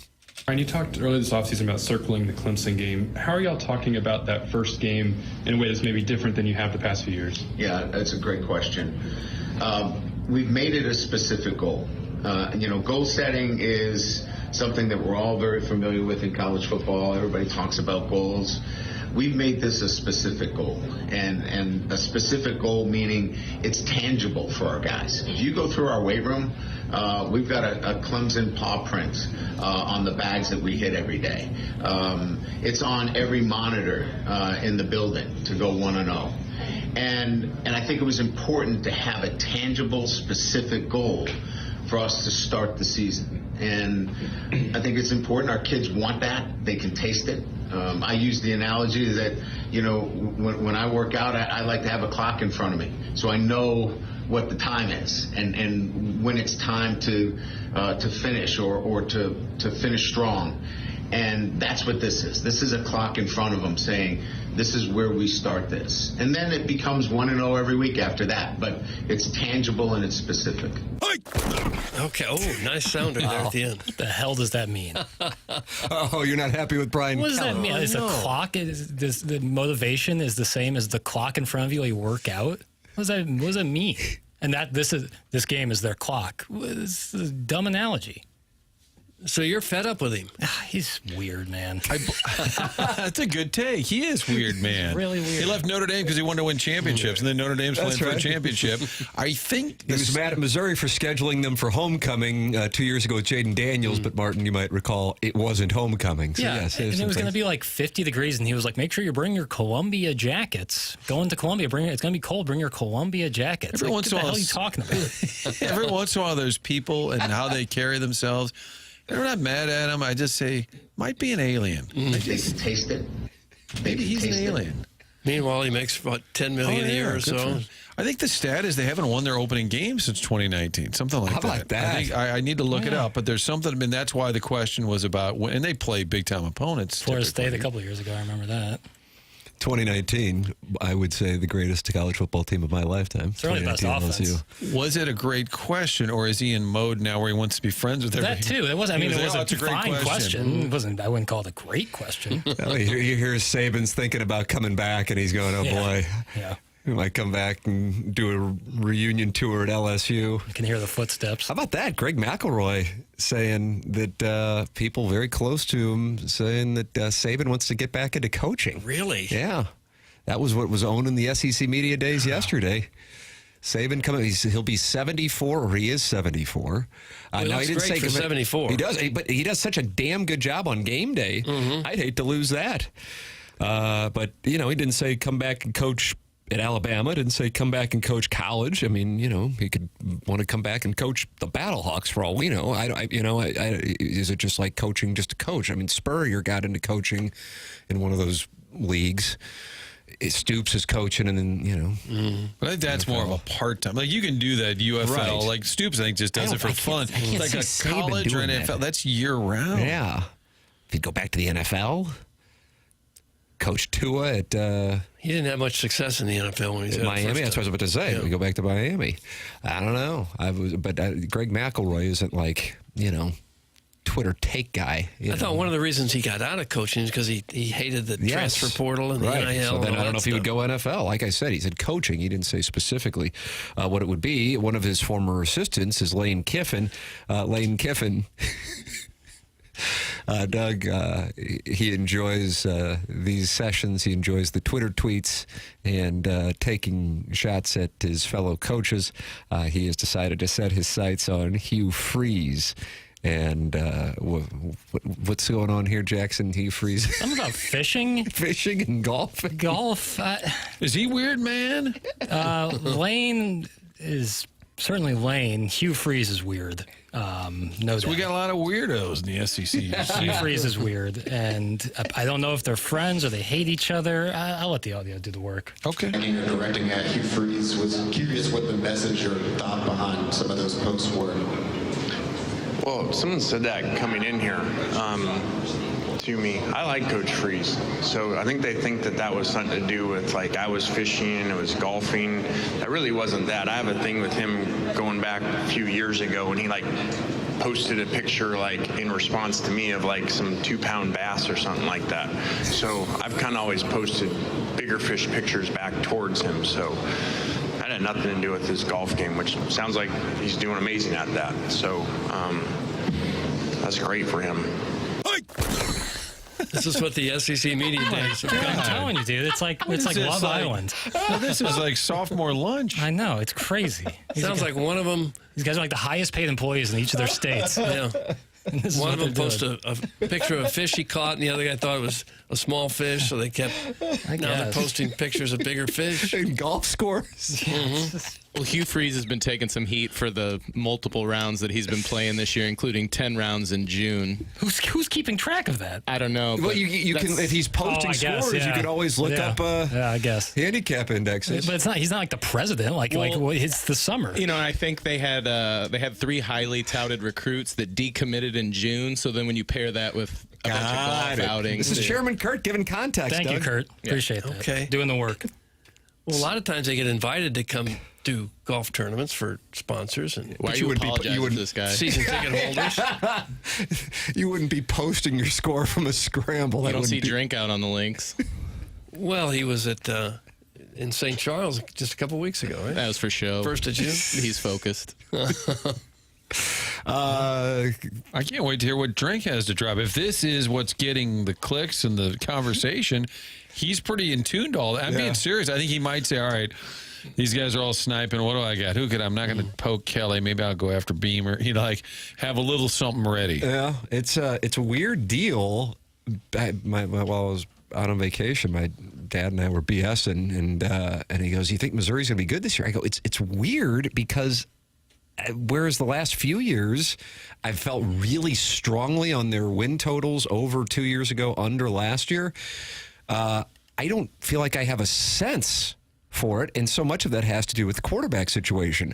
Well, their possible starting quarterback, more likely backup quarterback, was drafted yesterday. Yeah, Dodgers took Sam Horn like 17th round, I think. In baseball to the L.A. Dodgers. Sam Horn in the 17th round. If you're him, and it looks like you're going to be a backup again for the guy that got at Penn State, why wouldn't you sign with the Dodgers and say, all right, I'm out of football, I guess? I guess some could say if you have a really good season this year, your stock can go up way more, and the signing bonus you get signing in the first round or second round as opposed to the 17th is considerable. He's a junior, or is he a senior now? I think he's going into his senior season. Has to be. Yeah, believe that's the case. I think he has 2 more years of eligibility, but I could be off on that. Either way, I was reading Gabe DeArmond writing this week on Power Mizzou, said some people he really trusts said that he stood out in spring ball. And so the fact that they haven't announced a quarterback is not just ceremonial. Redshirt junior. That's what I thought. I thought he had 2 more years. I don't think that they would So the issue being, if you're trying to analyze Missouri, like I loved the over on their win total in 23, and I loved the under on their win total last year. This year, the win total in Las Vegas is 7. I have no idea where to go on it. Yeah. I have no idea. And going back to what I'm saying about the quarterback situation, it's about the fact that you don't know not only who the quarterback is, but what are you going to base it on, the 8 throws that Bo Pribula had in Madison, Wisconsin last year, or the handful of throws you've seen from Sam Horn? You have no idea what you got. And I think going forward, it's going to be more difficult to project teams year in, year out because the roster turnover. It's such a different deal. I like it in the sense that you don't go, okay, crap, Missouri, as a Missouri fan, they lost their guys, so we're going to have to wait a few years before they're back. Year in and year out, you can have a whole new thing and a whole new era, but the era lasts for one season because then those guys become free agents, as it's currently structured, which then got into what Greg Sankey, the SEC commissioner, said yesterday regarding the state of college athletics. Here is the SEC commissioner, Greg Sankey. Let me be clear, from my perspective, college athletics is not broken. College athletics is not broken. It is under stress. It is strained. And the answers we seek are tied into the complexities that have been referenced over time. I went back and read my remarks from this podium or others over the last few years and pretty consistently have identified the challenges ahead with some of the decisions that we may have to make. I don't think the answers come from courtrooms completely. They don't come from commentators or commentary. They don't come from those outside sudden experts with their newest idea. Those of us in higher education, embedded in college athletics, know the intricacies of what's in front of us.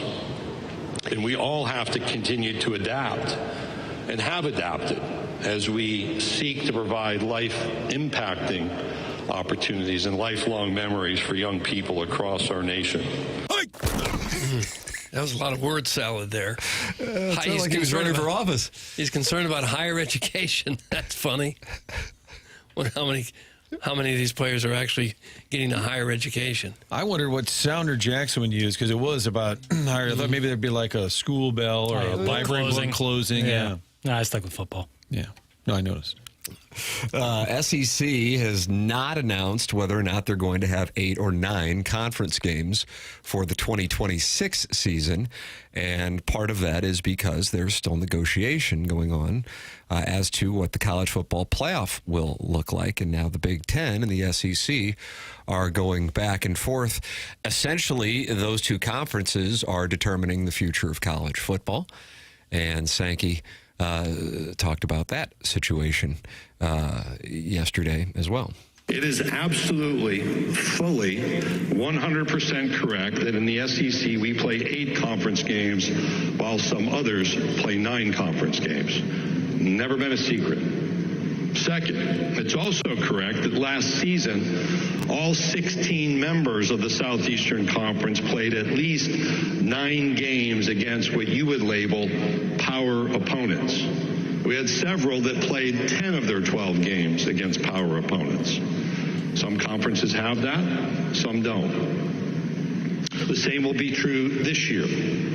We have Washington State, and we're obviously transitioning in the Pac-12 that's included in that group. And we again have several of our football teams that have 10 of those power games embedded within their schedule. I don't believe there's anyone looking to swap their conference schedule and its opponents with the opponents played by Southeastern Conference teams in our conference schedule, be it 8 or 9. I handed out a bunch of stats that created a stir in Destin that showed there's a rigor here that is unique. In the SEC, we're not lacking for quality competition among our 16 football teams. But we're going to continue to evaluate whether increasing the number of conference football games is appropriate for us. And as I've said repeatedly, understanding how the CFP will evaluate strength of schedule and even strength of record is critically important in our decision making. Sounded so serious. That was like a congressional Why does he address. talk like that? Really? Just so dry. I know. It's football, man. Seriously, talk to us like we're humans. At least talk about fish. He's or like something pitching it more like fun. it's a startup. Wasn't that the driest presentation? Yeah, it sounds like he's reading off a deck. And like he's mad. He's raising capital? That's what it sounds like, doesn't he? I picture him in front of Maybe I'll take that because we're going to have to do a, now that I lost the home run derby last Torrey night. Hunter stole a home run for him. Yeah. Basically, we're the SEC. We're in charge. We'll let you know when things are changing. Take that, Big Ten. I would love it if the SEC had as many conference games as possible. For me as a Missouri fan, I'm like, okay, I guess the season starts theoretically on that Thursday night against Central Arkansas. I'll watch. It'll be most likely a blowout. Don't care. It starts when they play Kansas the following Saturday. But I also understand the College Football Playoff Committee this past year set a precedent of one-loss record appeared to have more value than strength of schedule. And so now the SEC, and if I were the Big Ten, I would say this too, you go, well, then it would benefit us to just play as weak of opponents as we possibly can. So why add another, monster out there? And the SEC is, clearly full of a variety of monsters that can appear on your schedule. But as a fan, I want them to play as much SEC football as possible. Mm-hmm. They do need to even the play. Like, it has to be the same standard for all the different conferences for it to make sense right at the end of the year. But they never seem to agree on anything.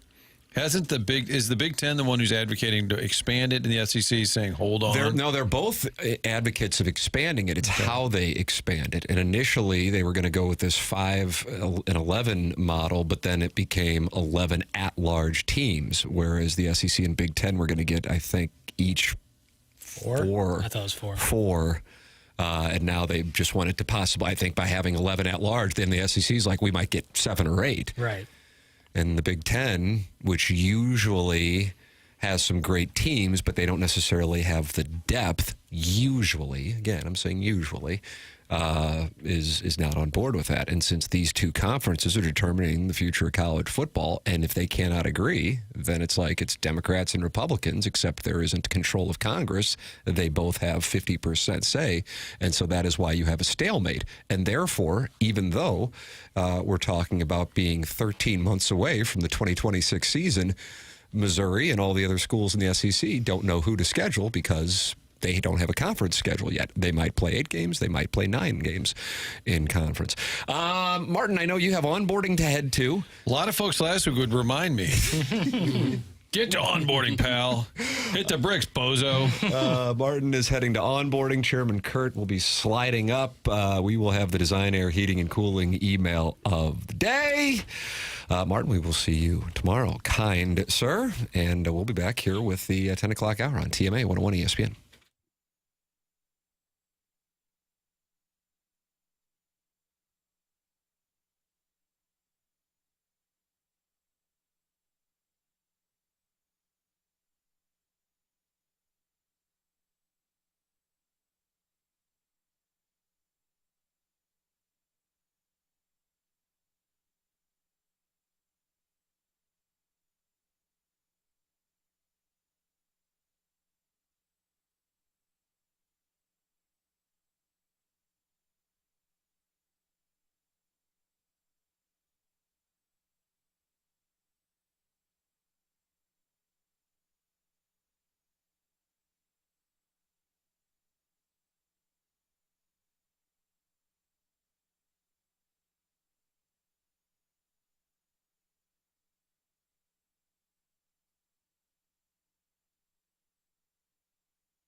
Boy, there's more Culture Club out there that we didn't realize. Right. Church of the Poison Mind here. Boy George's picture on Apple Music is also really funny. I encourage folks to look at it. Jackson is encouraging you in the audience to go look up Boy George's picture on Apple Music. I don't want to. It's a little concerning that we kind of have the same beard. You and Boy George do? Kind of. Similar, yeah. Kind of like a modified goatee. His a little darker. Yeah, a lot darker. It's TMA 101 ESPN. The show's presented to you by Brown and Crouppen. You can watch it at youtube.com/TMASTL. That's the Michelob Ultra YouTube chat. Jackson's thought experiment says, I stopped listening out of protest when Timmy was out. I like this KG fella, though. More of him would be great. Kind of cute, too. That's from Jackson's thought experiment. That's more of a KG lemonading. There was some lemonading there.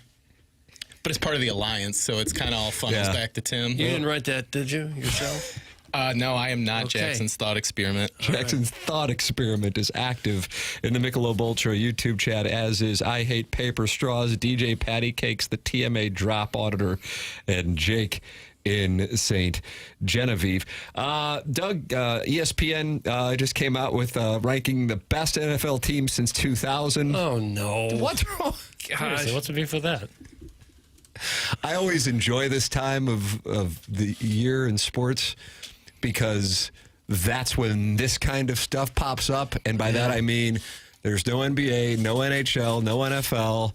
SEC strategically moved its media days up to have this week and then grabbed the stage. It looks like Kirby Smart is up there speaking as we are talking right now. You grab the headlines because there's nothing else, and then ESPN has to fill with stuff like this. Doug. Gosh. The best team since 2000? Yes. Well, some of the Patriot teams have got to get in there. It's nice, but which year? Which year? You want the exact year. 2007 Patriots. Yes! Chairman Kirch! Nailed it. Boy, I like that, Doug. Yeah. Was that the year they knocked off the Giants? Probably the year they went undefeated until they lost to the Giants in the Super Bowl. Plaxico Burress. So the best team you're saying is one that did not win the Super Bowl. I think there's a lot that goes into what makes a team great other than just winning a championship. It's a long season. But isn't that the ultimate measure? Not exactly. Oh, for heaven's sake. Baseball certainly has gotten away from it. They've just created the NCAA tournament in October and November. So with that said, the 2001 St. Louis Rams are ranked 10th. I was curious as I was scrolling through this time filler that I was like, okay, would they put teams that didn't win in there? And when I saw that they had the Patriots, the 2007 Patriots in there, I'm like, oh, then they clearly would. Would they put the 2001 Rams in there? Because I don't know how anybody who has been covering the NFL for the last quarter century would not put the 2001 Rams in there. And sure enough, they did. They have them as the 10th team, for the record. Their second team surprises me just because maybe I guess when you look at the roster, it stands out. The 2013 Seahawks are listed as... That's the year they killed Denver in the Super Bowl? Yes. Yeah. And defensively, one of the best of the 21st century, but I'm looking at... Earl Thomas, Cam Chancellor, Richard Sherman. Yeah. I mean, I'm looking at some of these Wagner. teams in front of the Rams, and I'm like, really? Like, I don't know. I clearly don't know enough because I was barely alive when the 01... The 2024 Eagles... Now, that's one that you can speak to since it was last year, but they're ranked 4th. Yeah. It's tough to argue like when you smoke the Chiefs like they did in the Super Bowl. And that's the thing. But, I mean, while it was going on, I guess they started off slow and then they took off. Yeah, they had a huge second half. And listen, it could be, I have to acknowledge it going in, and perhaps if the Eagles go on some semblance of a sustained run, and I think you could make a case that they're kind of in the midst of what could be, even though certainly the Chiefs, and I really think teams in the AFC in general are getting more attention because you have that combination of this, what would you call it, Doug, the Devil's threesome of the Chiefs, the Bills, and the Bengals. Just kind of trading spots in the Devil's threesome, which is really the sign of a good Devil's threesome. Yeah, the Ravens in the cuck chair. Yeah, they're at the Davenport. That the AFC teams are getting more attention, but the Eagles, I suppose, could be in the midst of what could be a run. But if you say 1980s NFL, I think of the San Francisco 49ers. If you say 1990s NFL, I think of the Dallas Cowboys.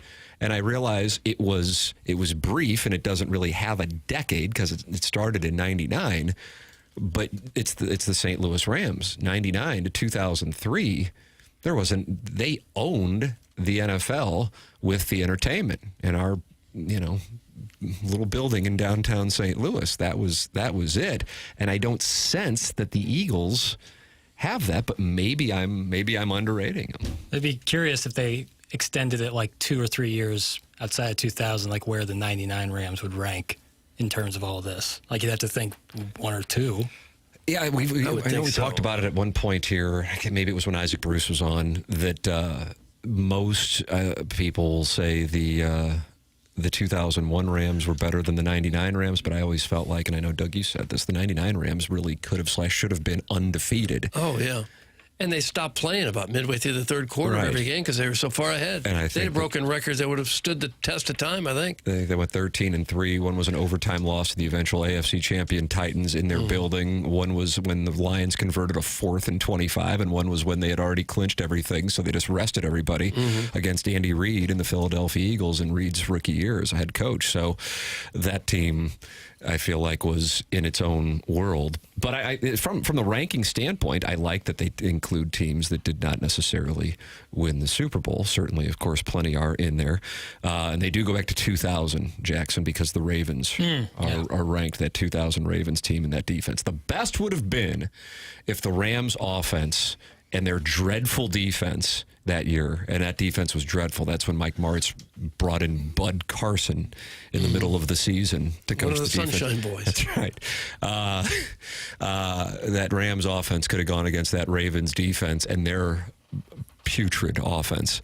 And what force would have won? It's a shame that that didn't get a chance to go down. That 99 team ran into a really good Tampa Bay defense in the NFC Championship game. It was a 5-3 score late. Yeah, and didn't exactly roll up a lot of points. So I'm afraid that the defense might have stopped some of that Rams' high-powered offense. On 3rd down, let's help our Rams by making some noise! Yeah! I can't hear you. That was a difference maker because a lot of us had never seen a football game before. And when they finally played that on the video board, we understood how to cheer, when to cheer, and what to get excited about. Because we flat out didn't know before. Doug, going on in the Michelob Ultra YouTube chat right now, Ted G says Timmy is bringing the energy. And then Chairman Kurt, who's actually co-hosting the program, writes... You did write in there, didn't you? He's good, isn't he? Oh. And then TMA Remote Lamp says, the best. The best. Stop this. If only the gong was in better working order. Somebody's going to drop a new gong. Yeah, I like the drop kick. You can't deny he's good. Put that on. Why are you saying this? I haven't seen him in like what feels like forever, and I just want him to feel appreciated. Thank you, Chairman. All right. That's why our alliance is so strong while Martin and Jackson's is falling apart. It's not even talked about anymore. No, I don't think I've had goat milk yogurt. I don't think I have. Is that what was going on while I was gone? Yeah, I like that clip. The program's called TMA. Email in for the Design, Air, Heating, and Cooling email of the day. I am curious here. There's a guy named Dalton who's leading. Who the hell's Dalton? Dalton Strong. Is Dalton strong? Oh, is that right? Dalton is leading the month in the Design, Air, Heating, and Cooling email of the day. So I'm anxious to see if Dalton is back and I can read one of his pieces of prose. That is coming up here on the program. It's TMA. It's presented by Brown and Crouppen on 101 ESPN.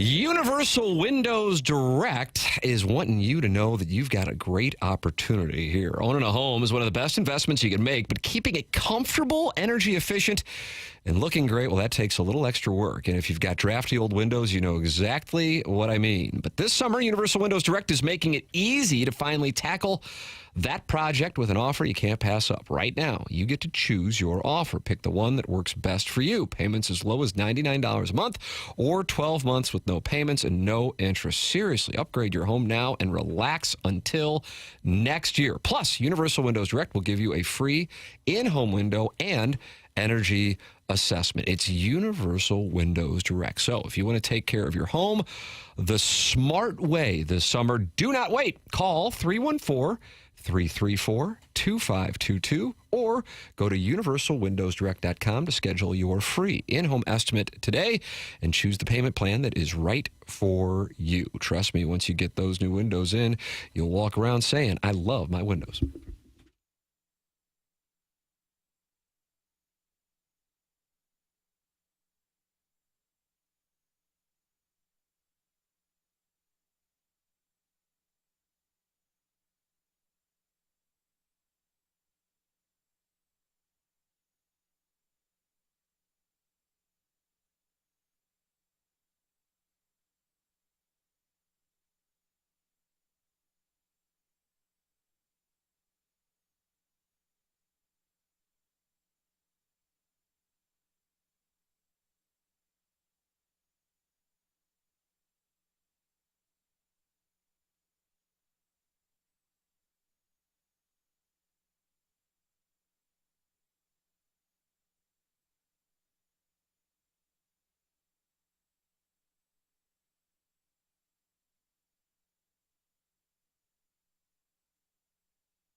No, I've never heard this one.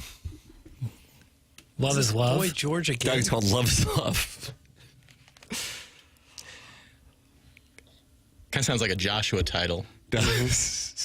Beautiful, though. Circus of Love is Love. It is TMA, and it's on 101 ESPN and the TMA STL YouTube channel. BK and Ferrario at the top of the hour. Before BK and Ferrario take over, we will have the Design, Air, Heating, and Cooling email of the day. And apparently there is a rising star by the name of Dalton, Doug. Yeah. And Dalton is leading the month of July, and he has taken this contest by storm. He's been pretty sharp. So I'm looking forward to that. It's Joey Vitale Lemming, Salty Bald Dad, Buck Swope, Shooter McGavin, Alan Dadeville, and Phil from 618 all have wins as well, but only one has two, and that's Dalton. So perhaps I'll get a chance to read Dalton's work here in about 15 minutes. The morning after at InsideSTL.com is how you can compete. Chairman, you're getting compliments on your hat from the Michelob Ultra YouTube chat.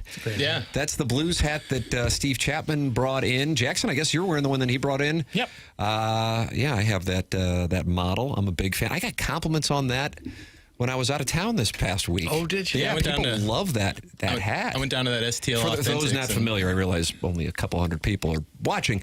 It's the light blue, the new color, along with that Blues logo that incorporates the fleur-de-lis. And the singing note. Treble. It's the treble note, yeah. It's a sharp lid. Great color. Uh-huh. And yeah, I really like that. Looks good on a hat. I got the new Blues logo right here on my hat, the primary. But that one's black and white. Tis. Do you have a problem with a gentleman responding to your question with tis? Yeah, a little bit. What I like about his, though, is that it's going to be more versatile. He can wear that with more. I'm a little limited with this color, but that black and white can go with a lot. I've noticed that when I go out and play golf, especially in midsummer, you can't wear like a hat you really love, because it just gets filthy with sweat. Yeah. Like I had my gray TMA hat on Friday playing, and it was hot. I mean hot. And the entire thing just covered in sweat. It's gross. Well, stop sweating. Can't help it. I have a designated sweat hat. I need one. Would you like me to give you a tip? Please. Dawn takes grease out of your way, also saves your hats. Oh, okay. Yep. All right. Go home. Just throw it. Run it under some water. Okay. And then just soak it with the little Dawn, and then let that thing dry off after you rinse it, and it'll take care of that grease. All right. Yep. Good. Because I've lost hats. White hats, I kind of understand going into it. You might lose out. It's going to be tough there. But like a gray hat, like that TMA hat I wear right now, there's just a thin sweat line over it. Can't have that. What happens if you just throw them in the washing machine? I don't know. They get wobbly. They get limp. Oh, I see what you're saying. Like the brim gets, can't have that. Yeah, that's a good plan. I have some Dawn, too, so this will be good. There you go. I'm going to try that out today. They make a little plastic entrapment. You can put the hat in and then put it in the dishwasher. That way it kind of holds its You like that form, term, entrapment? And I didn't care That was a for it. 1999 Catherine Zeta-Jones. It's like a little film. chastity cage for your hat. I don't like that either. I like Catherine Zeta-Jones. Do you have a problem with that? She's Welsh, Doug. Okay, well, I like that. Vaughns are Welsh. Really? Sure. Mm-hmm. Tim, want to go to Crown Candy for lunch today? That's from Car Wash Dave. He's asking you out to lunch. I haven't gone out with a guy. It's been too long, hasn't it? It's been 2.5 years, because I remember going out with a guy. He was in town for Christmas in 2022. And Is this the guy who put his hands on you? Went out a few times. Mm-hmm. I mean, now you're starting to get into an area that I'm comfortable talking about. Okay. But when my wife and I were married, we had it in our vows that we could see members of the same sex. Oh. Wreck me, Doug. Oh. And so, Car Wash Dave, let me think about it. Ruin me. Maybe I'll take you up. Maybe I'll take you up on that. Run that hat in a dishwasher. That's from the Flat Avenue boy. All right. That's a good plan. I'm going to try out that Dawn thing. And I'll probably just let it sit outside. Welcome back, Tim. I know you're going to get a whole bunch of texts praising your return, but I have to defend my guys. And by guys, I mean Doug. And say they did fine while you were out. Happy Tuesday, everyone. That's from the star of Real Housewives of TMA. Doug, that's Sharon in Clayton, and she might be in Sanibel. Hell, you never know what high-rent district she's in. Well, thank you, Sherry. Local broadcast hero, Tim McKernan. Oh, we're right back to you. Yes, we're the Real Housewives of TMA. We never got that off the ground. The Real Housewives kind of said, well, maybe not. They don't really trust I'm telling you. the viewers and the listeners. It might take some funding. But let's say we were going to have 4 ladies on the show. Do you think that's reason? Isn't that what usually goes on those things? Yeah, at least 4. Yeah, I thought it was a little higher than that. Is that right? Oh, there's more? But you can do it with 4. Okay. And I'm being serious here, all right? I'm budgeting this. Let's say there's going to be 10 episodes in season 1. Season 1 of many. And we get $50,000. So each one would get $12,500. Listen, I know that's especially for Sharon and Clayton. It's $12,500 to her. I mean, Oh yeah, you'd get people to do it for that. Sure. But Sharon and Clayton, and she's got the place in Sanibel. She's got the place in the Upper Peninsula or something. She doesn't need it. She doesn't need it. No. But it'd be a nice. I can go out to a couple of dinners for her, maybe one. But I think then you got a little upside. Now we got some production costs associated with it. Yeah. But I'm telling you. Oh, who's putting up this 50 G's? I guess the Tam Avenue Capital Partners, if we can do another cash call. Yeah, my wells are tapped dry. Am I good or bad? Is this what we call pre-revenue? Big time. Yeah. Yeah. But I would say viable AF. I needed a title. Thank you. You were hot, weren't you? Darn right I was. Yeah, that guy would probably be on it. Rich Cool could host. That would be good. Now we're talking. Wow. Now we're talking. Now we need 7 figures now just to get Rich. Certainly no Friday shooting. Yeah, but he made it clear he wouldn't work on Fridays. I understand that. He said his pool's under construction, so he just sits at the bottom of an empty pool, waiting for it to be filled. And he goes to the local pool and he's asked for a cocktail.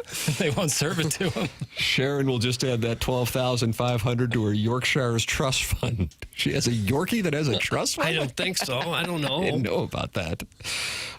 Doug, can we get a Real Housewives of TMA off the ground? The win for the husband as well? That's from the Swing. No, what does that mean? The Swing Haven board member. For those of you who are not longtime TMA listeners, the Swing Haven board member is quite open with he and his wife are Doug in what is called the lifestyle, and he sends in pictures of his wife. Longtime TMA member Ken Iggy Strode skeptical that actually is his wife because she is an attractive lady, and he wants there to be a husband's show. I didn't know if that's kind of the way that they swung, but again, we don't take shame, and we want it to be clear that we are very supportive of whatever it is that he is into, even if we ourselves aren't necessarily. I do definitely kink shame, and we don't need a husbands of TMA. We don't. I'd put on a wig and be a part of this Real Housewives of TMA for $12,500. That's from the Never-Ending Wipe. Yeah, they've come out of the woodwork to be a part of that. You make me feel like a natural woman. I'd be happy to sing that in the first episode. Stop saying Sharon lives in Clayton. She's a fat Hoosier living in Potosi. That's some Gray Summit, Gray Goose Guzzle. But Doug, you've met her. Yeah, I assume she lives in Clayton. I don't know why she'd lie about that. How far is Potosi from here? Not very close. Yeah. It's a little skip and jump away. 60 miles, maybe? Yeah, looks about right. Yeah, boy. And that's where Sharon is? Maybe that's just where she has another home. Hour and 18 minutes. Oof. Oh. I stayed in a treehouse in Potosi once. Stayed in the treehouse? Stayed in the treehouse? On vacation? That's where you went? Airbnb? It was an Airbnb sitch. It was just like a little 2-night getaway. But yeah, it was in a treehouse. Like with windows and doors? Yeah. Okay. It was very nice. What did you go down there to do exactly in Potosi? Just kind of cat around by the water a little bit. Cat around? Don't they have a prison down there? Isn't that like the only thing that they really like? I didn't population's 2,000. I couldn't see the prison from the window of the treehouse, but isn't it Potosi that has a jail? Yeah. Yep. I made $12,500 during the last commercial break. I won't be participating. That's from the Warsaw Woods Wacko. I don't remember asking you. A yappy shrew with a bunch of timeshares would be the perfect face of the Real Housewives of St. Louis. Yappy. That's from Boxing Day, Doug. Arbor Day, of course, was suspended earlier in the program. Sure was. And so we've now got Boxing Day texting into the show. Well, to call her yappy, I think. What about a yappy shrew? All she does is she just texts like everyone else, only her texts get read. Can someone explain the difference between an Indiana Hoosier and a St. Louis/Missouri Hoosier? Thanks. That's from the 616. I feel like that needs to be a podcast. Yeah, because I've thought about it a lot. Actually, recently, I don't know why. I was thinking about this yesterday. And it's tough because you really can't say Hoosier unless you're talking to only people from St. Louis. That's Otherwise, correct. people think you're talking about Indiana. Whereas those are just the people of Indiana. A Hoosier is a special type of person in our area. I think wallet chains, sneak Wallet chains.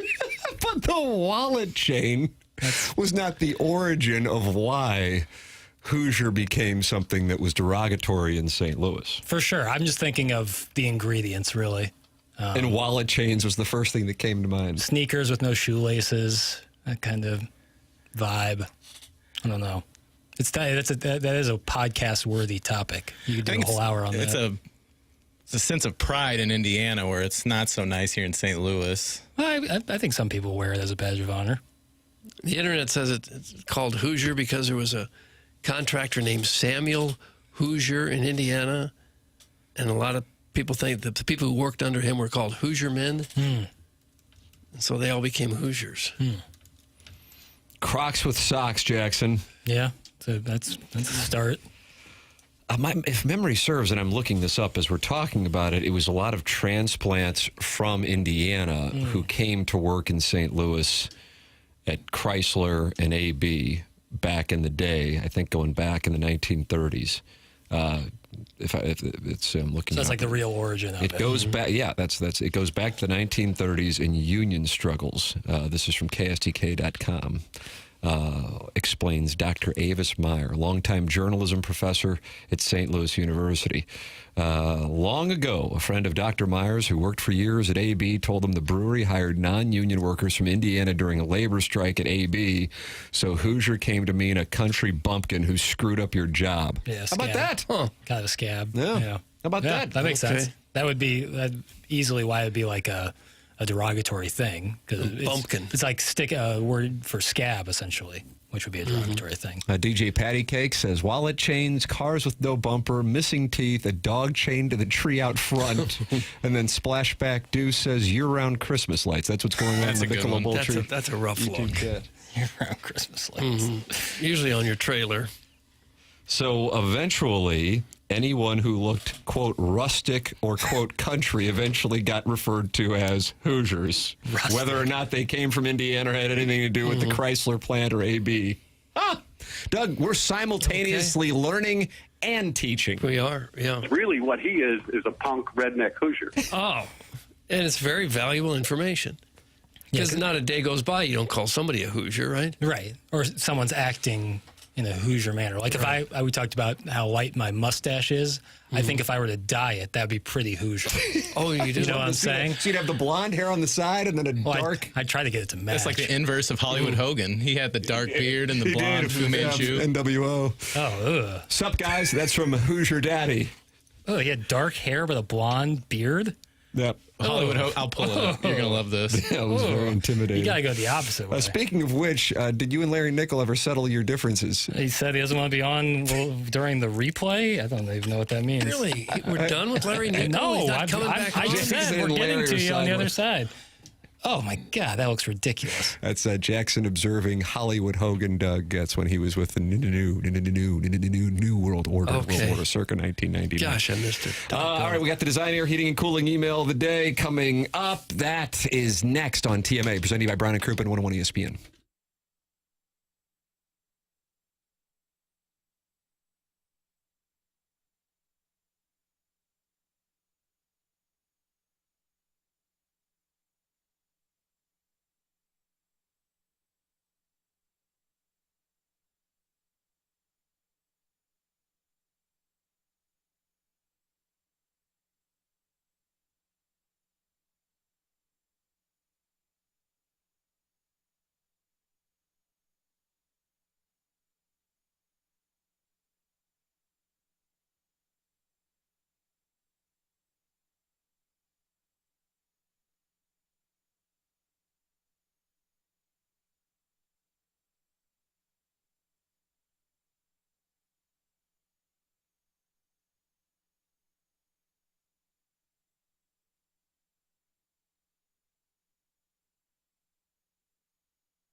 This is Jackson with the Sports Center update brought to you by Saliga Heating and Cooling. MLB All-Star Game on 101 ESPN this evening with pregame starting at 6 p.m. and first pitch at 7. Tarek Skubal taking the mound for the American League while Paul Skeens toes the slab for the NL. That was another Sports Center update brought to you by Saliga Heating and Cooling, a Daikin heating and air conditioning dealer.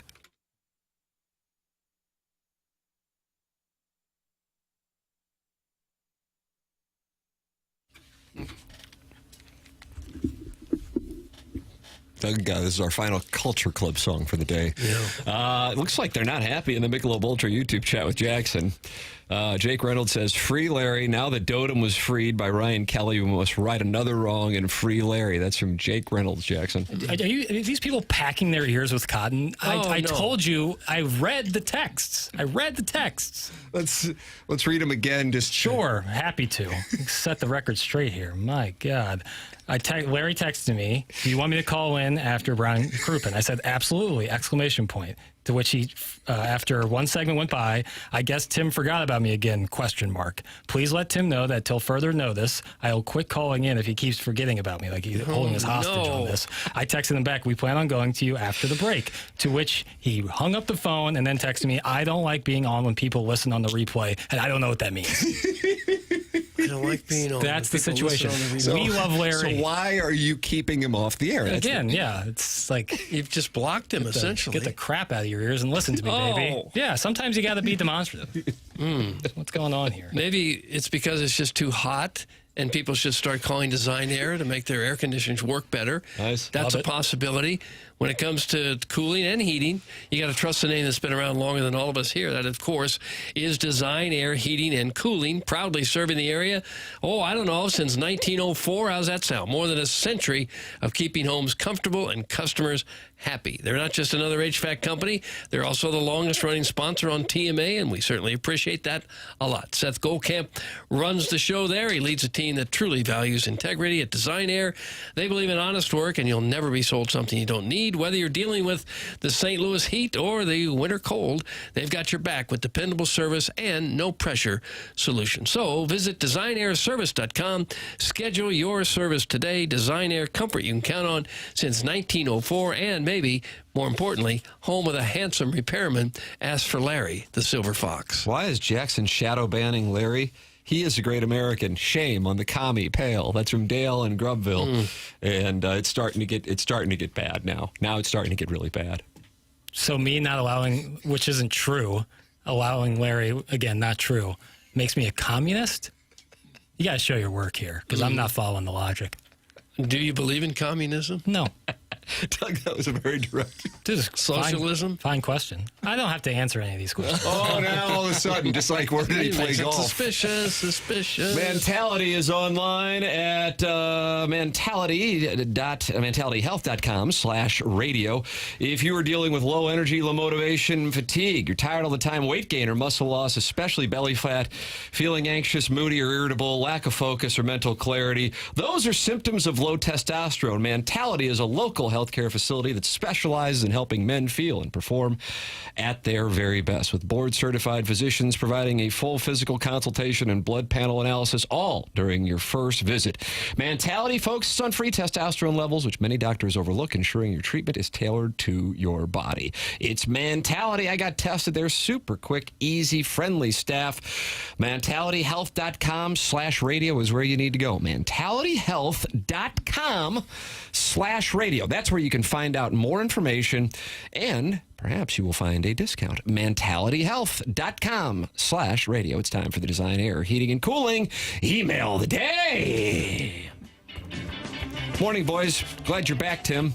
The rest of the crew did an admirable job of steering the ship while sans captain. Now that you're back, our ship is steady.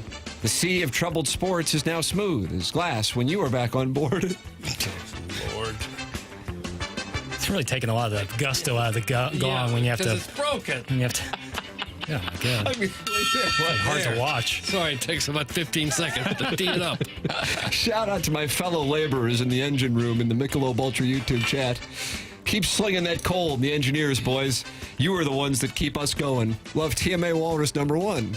TMA. Who's Jake Reynolds, who's the one's Jackson. Yeah. Walrus #1. Jake Reynolds.